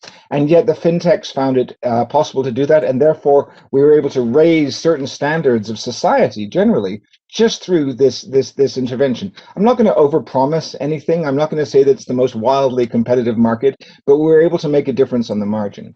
Now, from that exercise, we were able to show the governments that the solution was not to break up the platforms, but it was to help them engage with their customers. And when we did the Furman review, which was called Unlocking Digital Competition, we focused on this as well. But my emphasis there in particular was not only the ex-ante regulation, but which was also focused on open APIs and data portability, but the enforcement model. And I know you want me to speak about that. And the enforcement model. I think because you have very interesting experience about this that I think more people should know about. Yes. Yeah, sure. So on the enforcement model, when we did an open banking, it was setting the rules, but we needed effectively a digital markets unit for banks, and that was called the Open Banking Implementation Entity. It has two roles essentially: a compliance function to ensure that the order is being complied with, and in a sense, a kind of a participative regulation function, like Jean Tirole has recommended, where you're engaging on a daily or weekly basis with the platforms, and you can resolve disputes quickly. So in our Furman report, we proposed ex-ante regulation, yes, to complement competition law, but we also proposed a digital markets unit, which the government in the UK has taken up and other countries are thinking about as well. And this was based on an idea of a digital unit that is not only focusing on compliance with the code, but also with enforcement and quick adjudication of the code. So my main recommendation to your parliamentarians is that when you're negotiating the DMA and the DSA, think institutionally as well. How will this be enforced? And I did a study with Professor Podson, which you have kindly referred to in your report. And I'm going to talk just institutionally now. I have a slide which I know will be put up, where I think this could help here. Where when you're thinking about how best that these rules should be applied, let's go back to my starting point. I don't want you to be giving a wealth transfer to lawyers where they just spend years litigating the DMA or the DSA. I would like you to have a kind of compliance unit that is there to engage with the platforms. And so, for example, if Georgios from Google comes to me and he says, look, I've got a product launch, but it might fall within the DMA. Could we have a discussion of this? If I was on the compliance unit, we could have a discussion about it. This is not notification and approval. It is just an idea of having that discussion of what would make it best comply with our obligations and with the responsibilities. And it's not subject to regulatory capture, because there would also be a complaints panel, which we also have proposed and you've supported, to rapidly adjudicate any complaints with respect to the product launch or the access of data or any of the provisions in the DMA. So I really strongly urge parliamentarians, and I'll conclude with this, that to say that when you're restoring balance to digital competition, think about the rules, but also think about how will they be used. Don't just do this wealth transfer to lawyers and have them litigated or prosecuted for years. And to the incumbents, to the digital giants, I'd like to say this. If you are afraid of regulation, if you hate regulation, I'd like to ask you, have you tried competition? Because regulation is way easier to deal with, even with unintended consequences. So all I'd say is interoperability stimulates competition. Institutions really matter. And if you want to have effective enforcement, I think you need to have the companies and the regulators discussing the best way to implement the regulation. Thank you very much, Annabelle. Thank you very much, Philip. And thank you for this very precise suggestion that tell us not just to worry about the drafting of the law, of the ink of the paper, but to think about how it will be implemented. And what I like about your proposal is that it tries to get the best of both worlds, to have rules that exist, but also to create a space for an ongoing discussion. So I think that's really, really interesting, and I'm pleased that I could build on your work in the report in that area. Last but not least, we have the very brave Georgios Mavros from Google, who is joining us, which I want to thank personally, not only because our originally planned guest, Oliver Bethel, had a family issue who couldn't come, but also because you're the only representative of all the online platforms in the world right here. And so it's very brave of you, and we appreciate you being here. And I was wondering if you could tell us, from a Google standpoint, Georgios, how do you see the DMA? What do you agree with? But also, what do you think we have to be careful about? Thanks very much, Annabelle. I hope that you can hear me, because we had some technical issues as well. Perfect. I mean, first of all, I have to say that I'm pretty much aligned with what has been said by the previous speakers. I think I was very much aligned with Professor Marsden and this kind of compliance but participative approach when it comes to the compliance, to the enforcement. I know that we don't have a lot of time, so I will go through relatively quickly to the points that you have just asked. I mean, from our perspective, we do support the objectives of the DMA, and we do welcome as well several proposals and obligations which are laid down in the text. To take a few examples, for instance, in our views, fair, non-discriminatory access to app stores makes a lot of sense. Having more choice when it comes to apps, using more apps and having more apps, both for end users and business users, and also more transparency on the price of online advertising. These are some of the examples where we see value, and we totally agree with the DMA text. So from our perspective, our objective is to maintain our ability to keep innovation and to innovate in Europe as well. We release vast amounts of products and new features every single year. Last year, for instance, in 2020, we conducted over 600,000 experiments on Google search, which led to thousands of improvements of our search engines. And there are places where very specific design rules work. That's the case, for instance, we mentioned data portability earlier. When it comes to designing the APIs for data portability, it makes sense to have very specific design rules. But in other places, we don't believe that it would be helpful to have that kind of extremely specific design rules. And I would like to give a very specific example, which is the so-called self-preferencing, which is contained in the DMA. Search engines have always shown, I think from even the Alta Vista search engine, they have always showed results in different formats.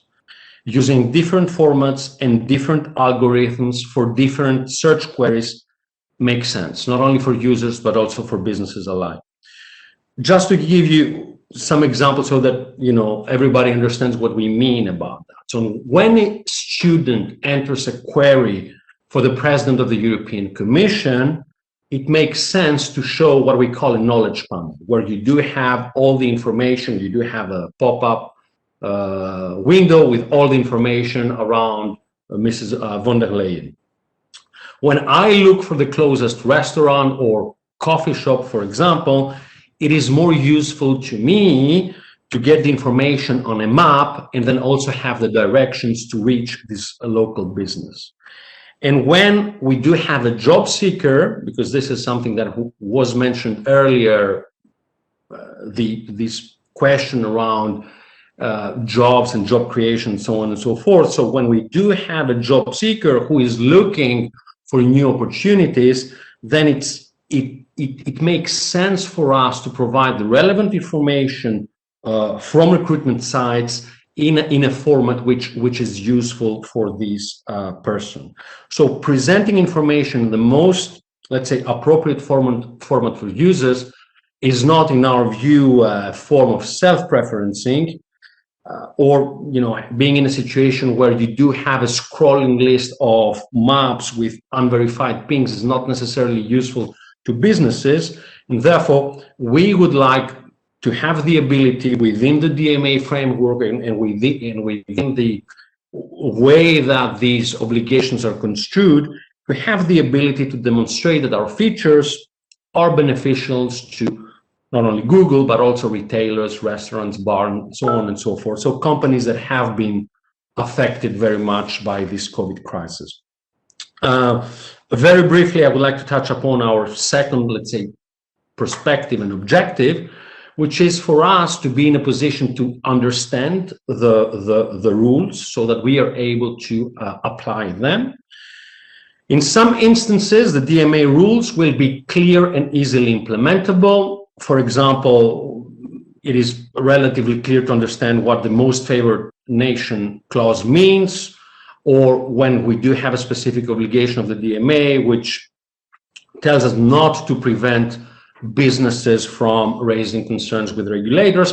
In some other instances, it is unclear, and we would need guidance, and we would need that kind of dialogue and discussion that was previously mentioned, not only by Professor Marsden, but by some other speakers as well.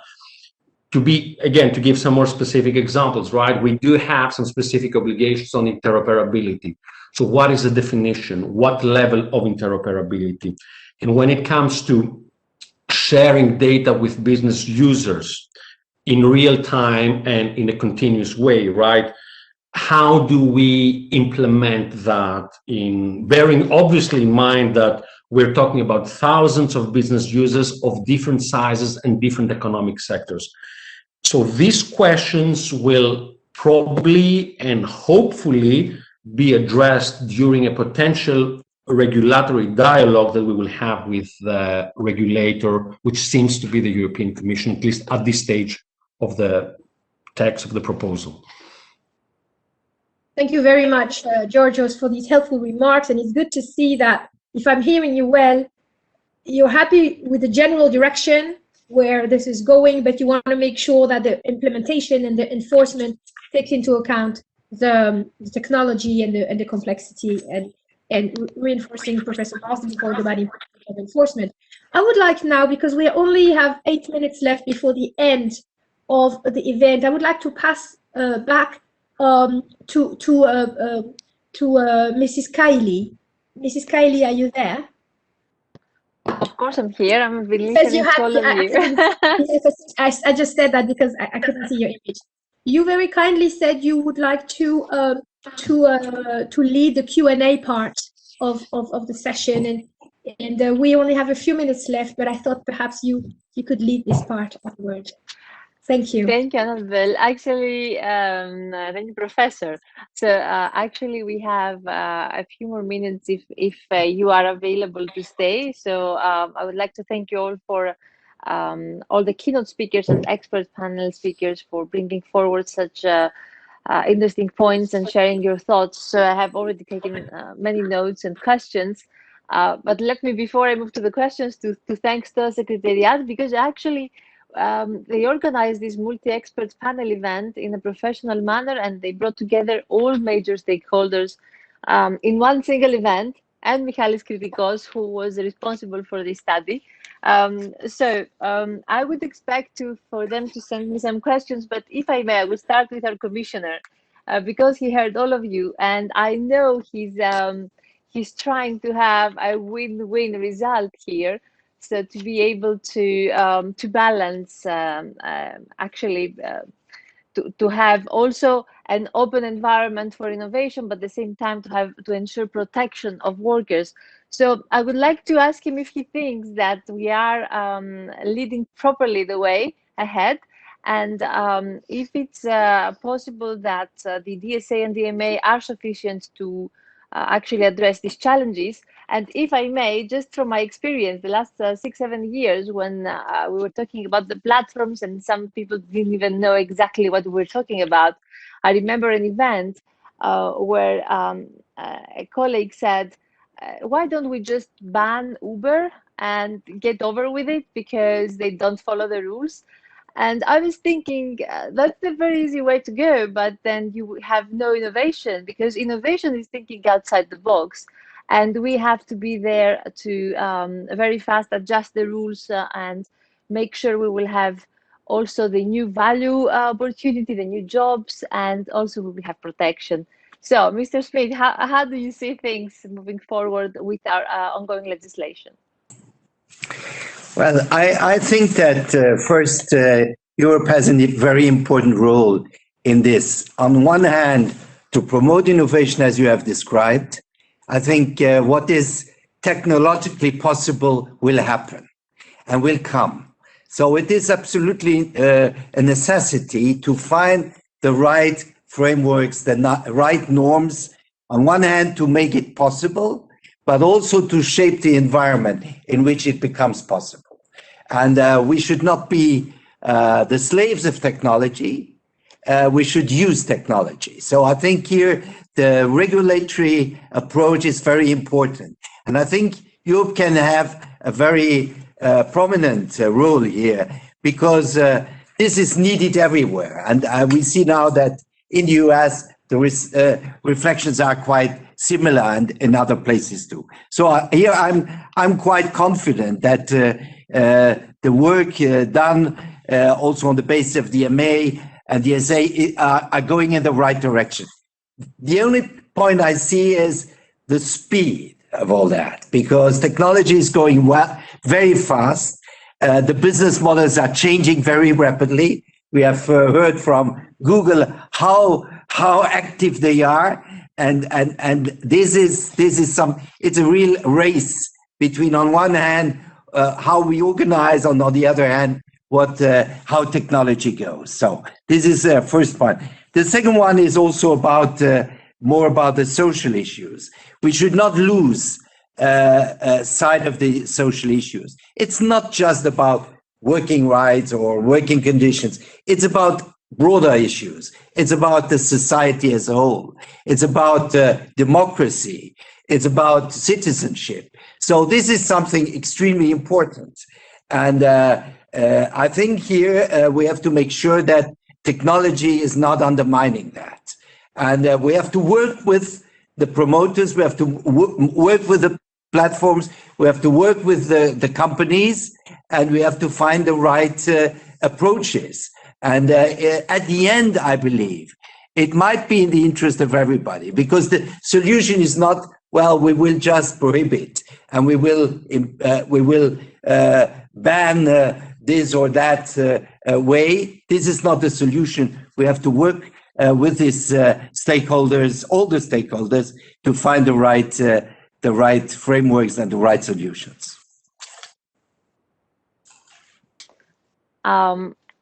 Excellent. So if I may, I would just like make a follow-up question, and then I will ask anyone from our speakers if they want to address a question to you, if you don't mind, because I think that would be very interesting.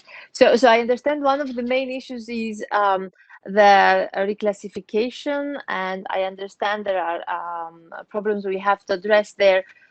But since I'm chairing STOA, which is the Science and Technology Options Assessment, I really like to have more options, not to have one approach. So basically to also to allow the workers to choose and to make sure we will protect them at any status they will choose.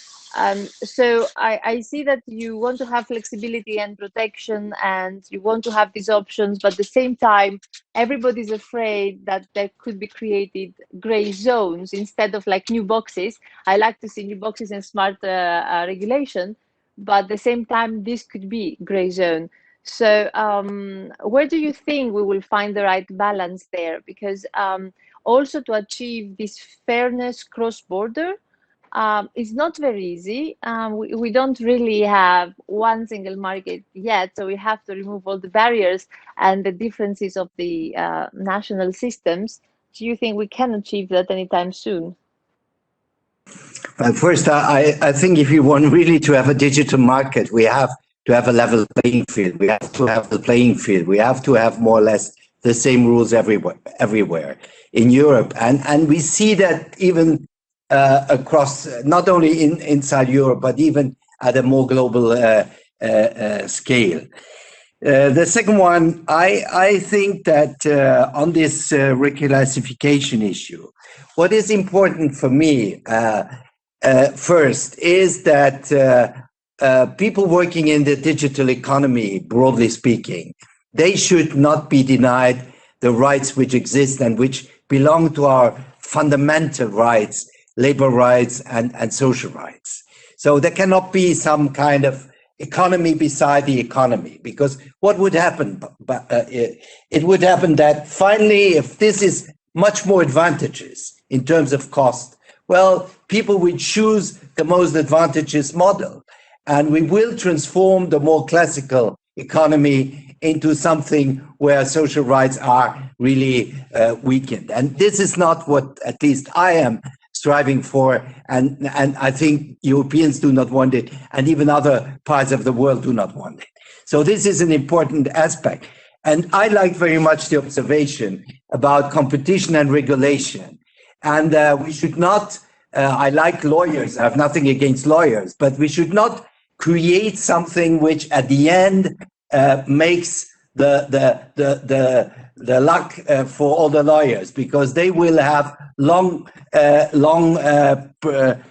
trials and long debates at the courts. And that's what happens. It takes 5 years, 7 years to sort out the case for the platform Uber or other platform workers to sort out what the conclusions are. So we need also clarity here. We will work on it. What will be the outcome? I don't know it yet exactly.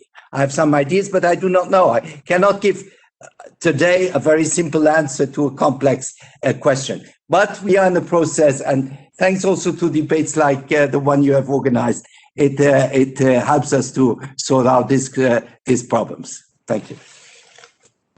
So now, since we have also Sylvie with us, I think we should have a debate between everybody who participated in this discussion. So Sylvie, I think you have something here. Oh no, already. I am not into after Nicolas Schmit, it was very, very clear. But in fact, I think that it's really a complicated subject, and for me, it's not the only solution to see the status of the workers. I'm not sure that the only solution is to have everybody and employment relationship, and I'm not sure really, just because the risk is to have workers, as in the UK, with lower status. They are employees, but in fact it's lower status. So I think it's not a solution. We have to try to find innovative solutions, just because it's new model. But it's impossible to have a model only for the platforms without the rights and the social protection of the workers. Of course, this is very important, and to be vigilant, and we will try to do that. I know that the subject is not so easy. I can see it in France, just because we have more and more legislative initiatives, but it's not so simple. But we have to be careful and to find some solutions, maybe with innovative perspective. Thank you very much. Sylvie, thank you. Yes, it's because the approach of the Commission is always to translate everything offline online, but in the end we have completely different business models online that we don't see offline. So we have to have an open mind and try to create different maybe boxes to address those, because we want Europe to lead, and we don't want to send, as you said, I think Deidre mentioned the Stripe that left Europe, and they managed to be one of the top companies, unicorn globally. So I have Philip Marsden wanted to intervene. Philip?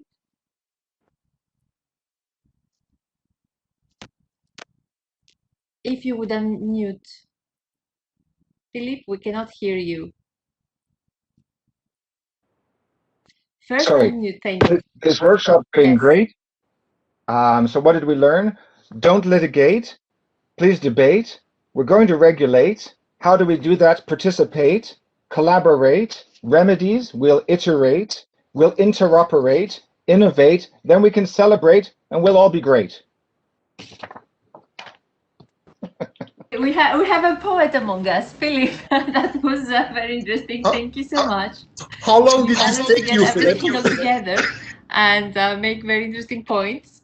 So I have some questions online. I think whoever wants to take this one, can we force big platforms to make their functions interoperable, or would that open up into safety issues? Because this is what mainly they claim, and then who would be liable if this would happen? Because if you open up, for example, to specific application that's not following strict rules, then maybe you open up into cyber attacks or malware. So could we achieve this interoperability if we just force them to do so? I can just intervene quickly. I mean, there's nothing more sensitive in many people's minds than their financial data. In the UK, we mandated interoperability. The banks have the very secure systems. We have a regulatory sandbox in which the data goes, and then the fintechs use their algorithms to train this. I see the security issues as being minimal and or at least dealable. And I think this kind of sort of a red herring is sort of attaching itself to a very concerning issue about security and hacking, etc. But really, we have the technology, and the issue is, do you want to have an internet that used to be open and connected, or do you want to have one where there's walled gardens and people act in the shadows? I would prefer the open one.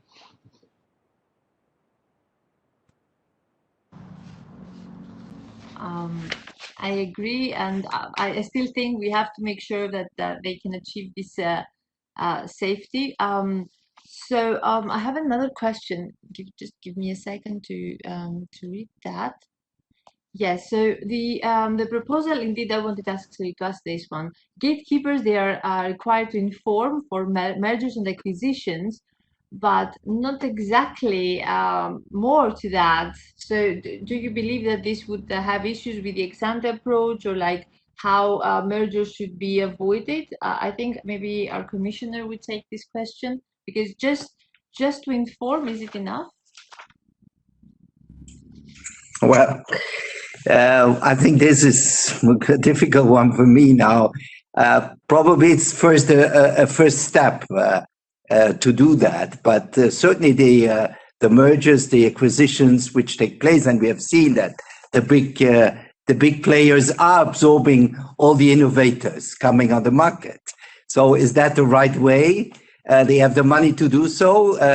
For the time being, there's been no barrier, but now there is a discussion now, mainly coming also from the US, to say, well, is this normal that we let these groups becoming bigger and bigger and bigger and dominating the market? So we should not avoid this question. And here I think there is a need for cooperating, because many of the big operators, not to say all of them, are not European. They are mainly American. There's a few others, but especially with the Americans. So I think we should have a dialogue also with the US on this particular issue.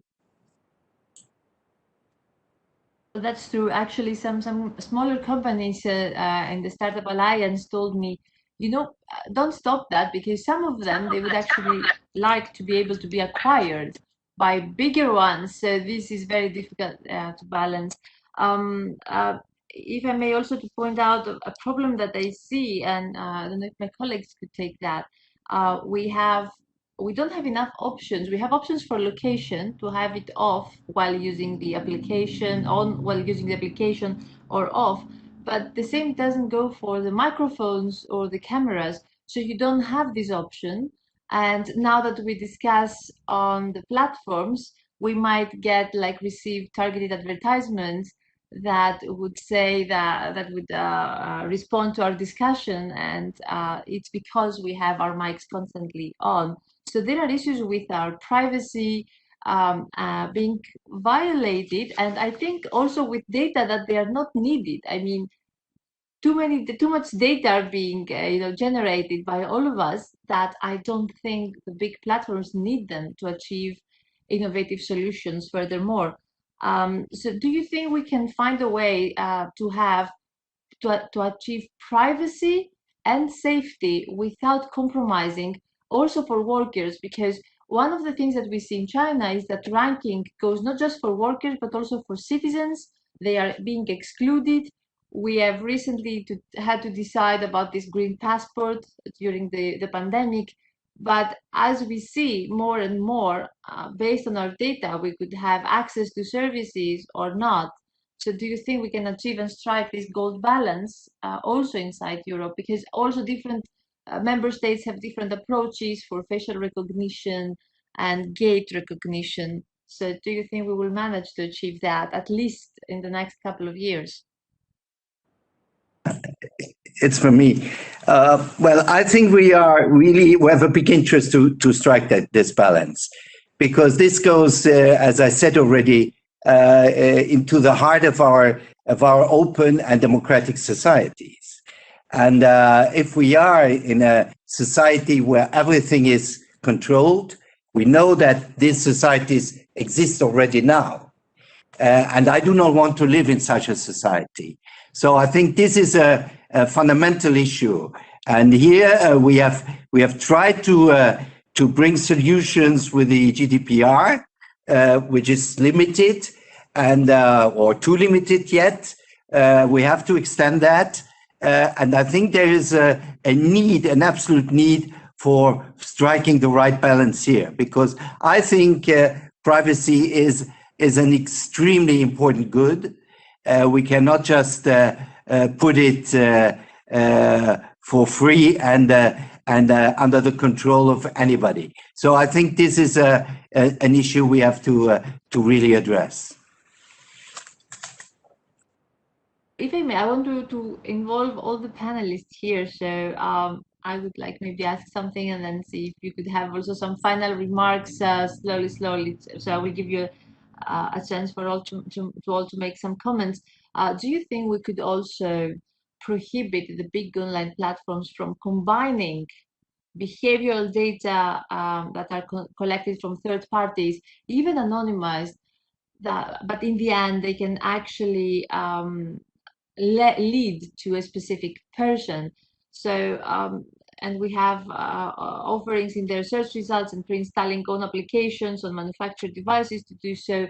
Do you think we could prohibit the platforms to combine those data? And how can we make sure that actually they're doing so? Can we have some safeguards during the life cycle of this like software or of the profiling that they are preparing for users?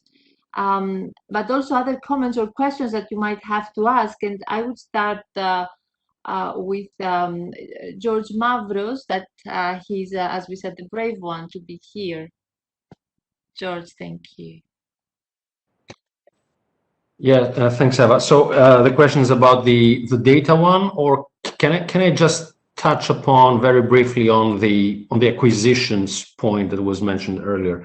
And again, I mean, we don't have any views on the ways to go. There is an initiative by the European Commission when it comes to the thresholds for acquisitions, which is underway as well. I don't know if everything needs to be addressed under the DMA umbrella. But what I would like to say is that something that Annabelle mentioned, I think, in her initial remarks, is that when it comes to Google, and I think it applies to some of the other big tech companies, we are among the largest R&D spenders. So I personally have a strong view on this issue. I don't think that any sort of innovation comes because of the acquisition of other companies. I think most of the innovation comes from the research which is carried out internally. I think we need to be mindful of the fact, however, that when it comes to small companies, including startups, being acquired by another company is a way out, as a way out strategy.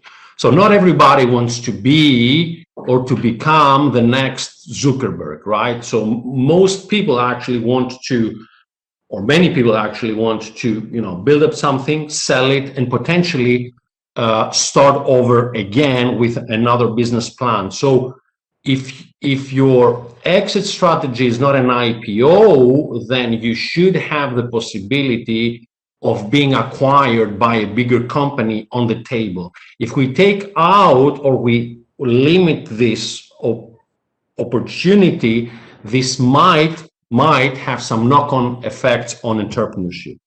There is also a question about counterfactuals, right? So when Google acquired Android, I think it was back in 2006 or 5, I think it was 2005, there was not a single device released.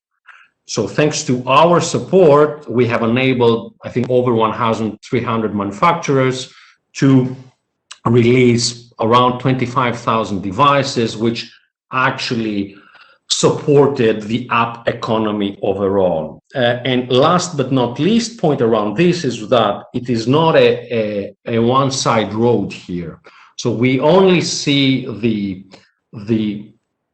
part of the iceberg where we do have small companies being acquired by tech companies. But we never talk about things that come the other way around. So when it comes to Google, I think we have over 2,000 startups that have been created by former Google employees. So again, I think the situation is more complex than sometimes it is depicted. Now, very briefly on the question around combination of data, I think we shouldn't forget that there is the GDPR, which is in place.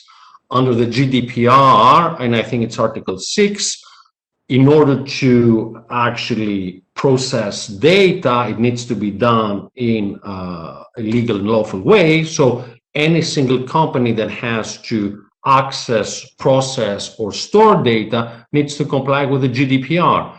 And again, if we are talking about a data-driven economy, which I believe is the future of the European economy overall, not only the tech sector right now, but other economic sectors, which become increasingly digitized, something that for those of us who have read the Inception impact assessment of the new competition tool that was then merged with the DMA, currently DMA, even the European Commission acknowledged that more and more sectors become digitized. So more and more sectors need to leverage data if they want to be successful. And I think this is the way forward, again, with the safeguards which are already in place under the GDPR.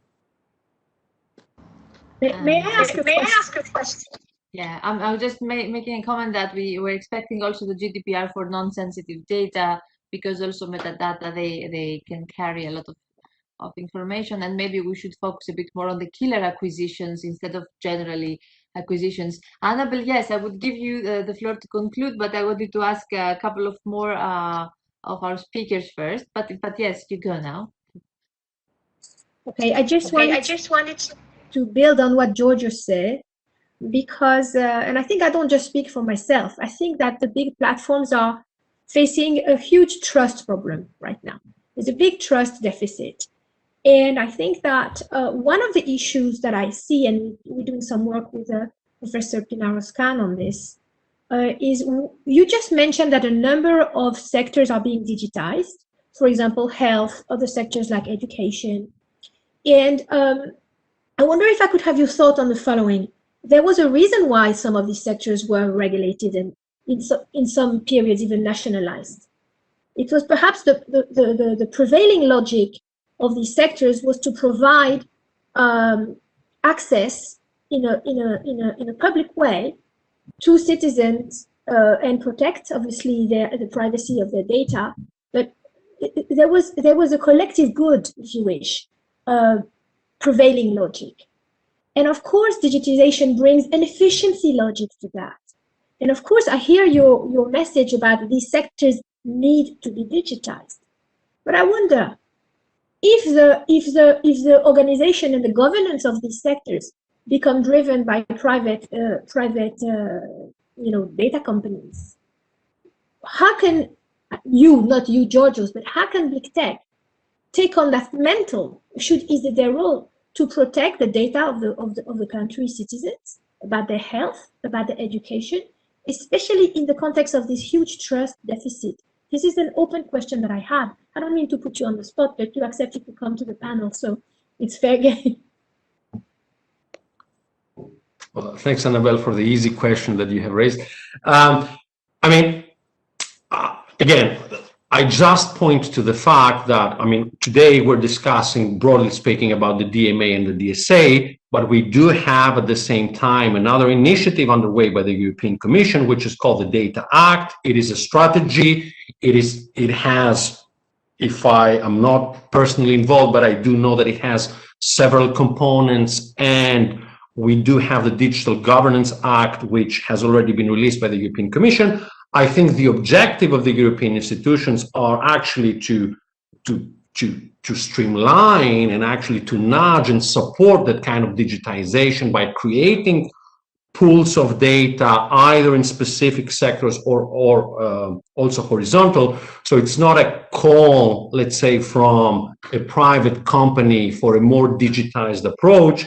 I just see and realize that this is a direction of travel, as I understand it, that has been put forward by the European Commission as well, and this is where the future probably lies. So I understand all these questions around the institutional framework, security, integrity, and so on and so forth, that obviously are closely associated to the more economic, let's say, debate around the benefits of that kind of digitization. And this is a debate which needs to take place openly and publicly.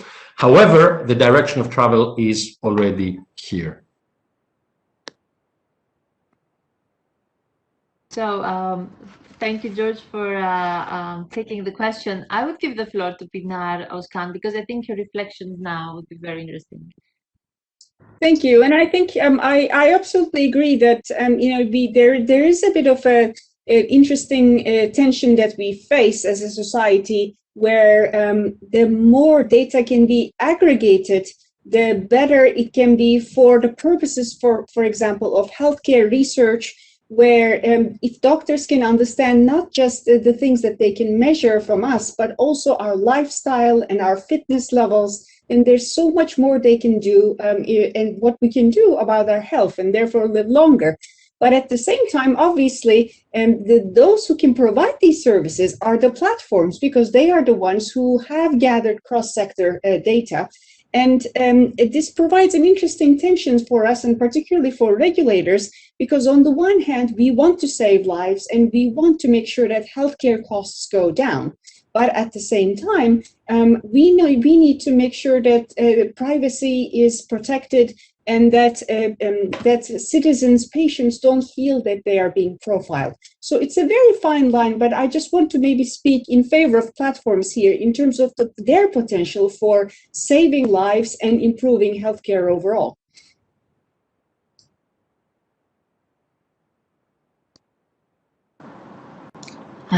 Thank you, Pinar. That was a very interesting addition to this discussion. And maybe I should ask Pierre now to intervene. Thank you, Pierre. Well, I think that clearly most of this discussion has been on the societal, broader societal aspect of digital, and I think it's perfectly fine. These, in the end, are probably much more important than the strictly competition aspect. On the other hand, I think it will also be kind of a mistake to think they're completely dissociated. For example, you know, we can talk about privacy, and of course, we as competition policymakers have nothing to say about what the rights of citizens ought to be.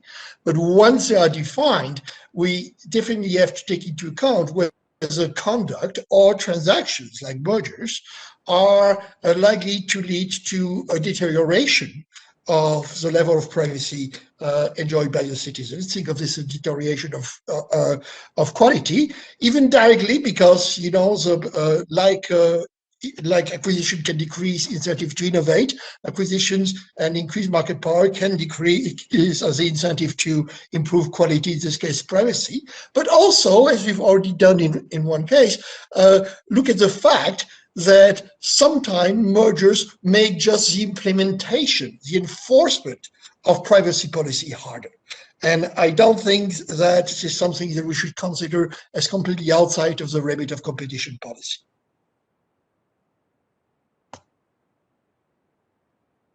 If I may, I would give a finally the floor to Nicolas Schmit, our Commissioner, and then Annabelle for the closing remarks before I thank you all. Commissioner, I hope it was valuable, this discussion. I think we had very interesting debates here. Just very briefly, it's more than valuable.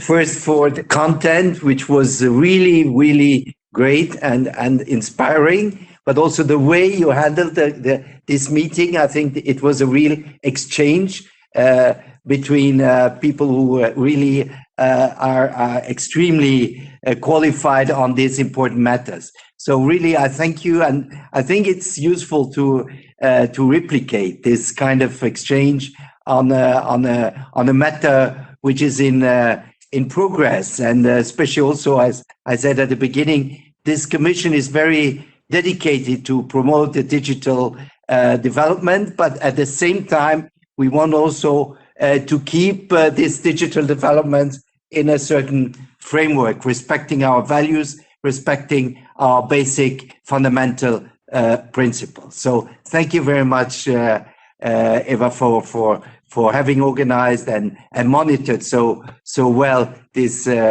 really very interesting panel. Thank you. Too kind. I think we would have stayed much longer. It's been 2 hours and a half.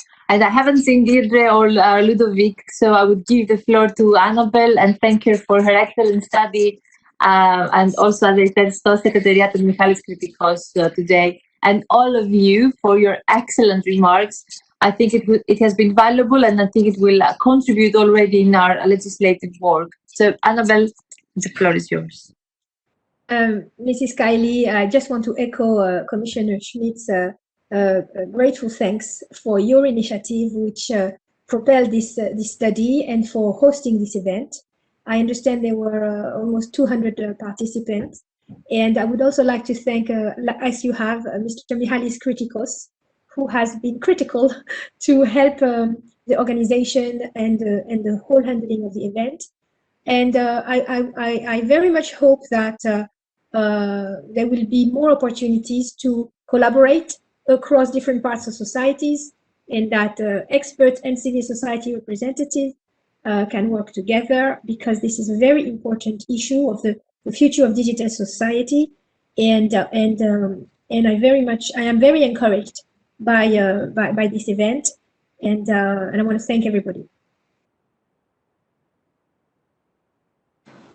So if we have no more comments, I would just like to mention that we had at one point almost 200 participants listening and intervening and asking questions or discussing with each other on the chat. So I would like to thank you all for participating, you for contributing with your thoughts and interesting points. And again, I think this will be an ongoing debate, and hopefully with some of you we'll meet again online to discuss further, and with our commissioner to give him like more work and to be able to achieve EU's leadership in the digital era, because I think this is a great opportunity. I haven't seen anybody else trying to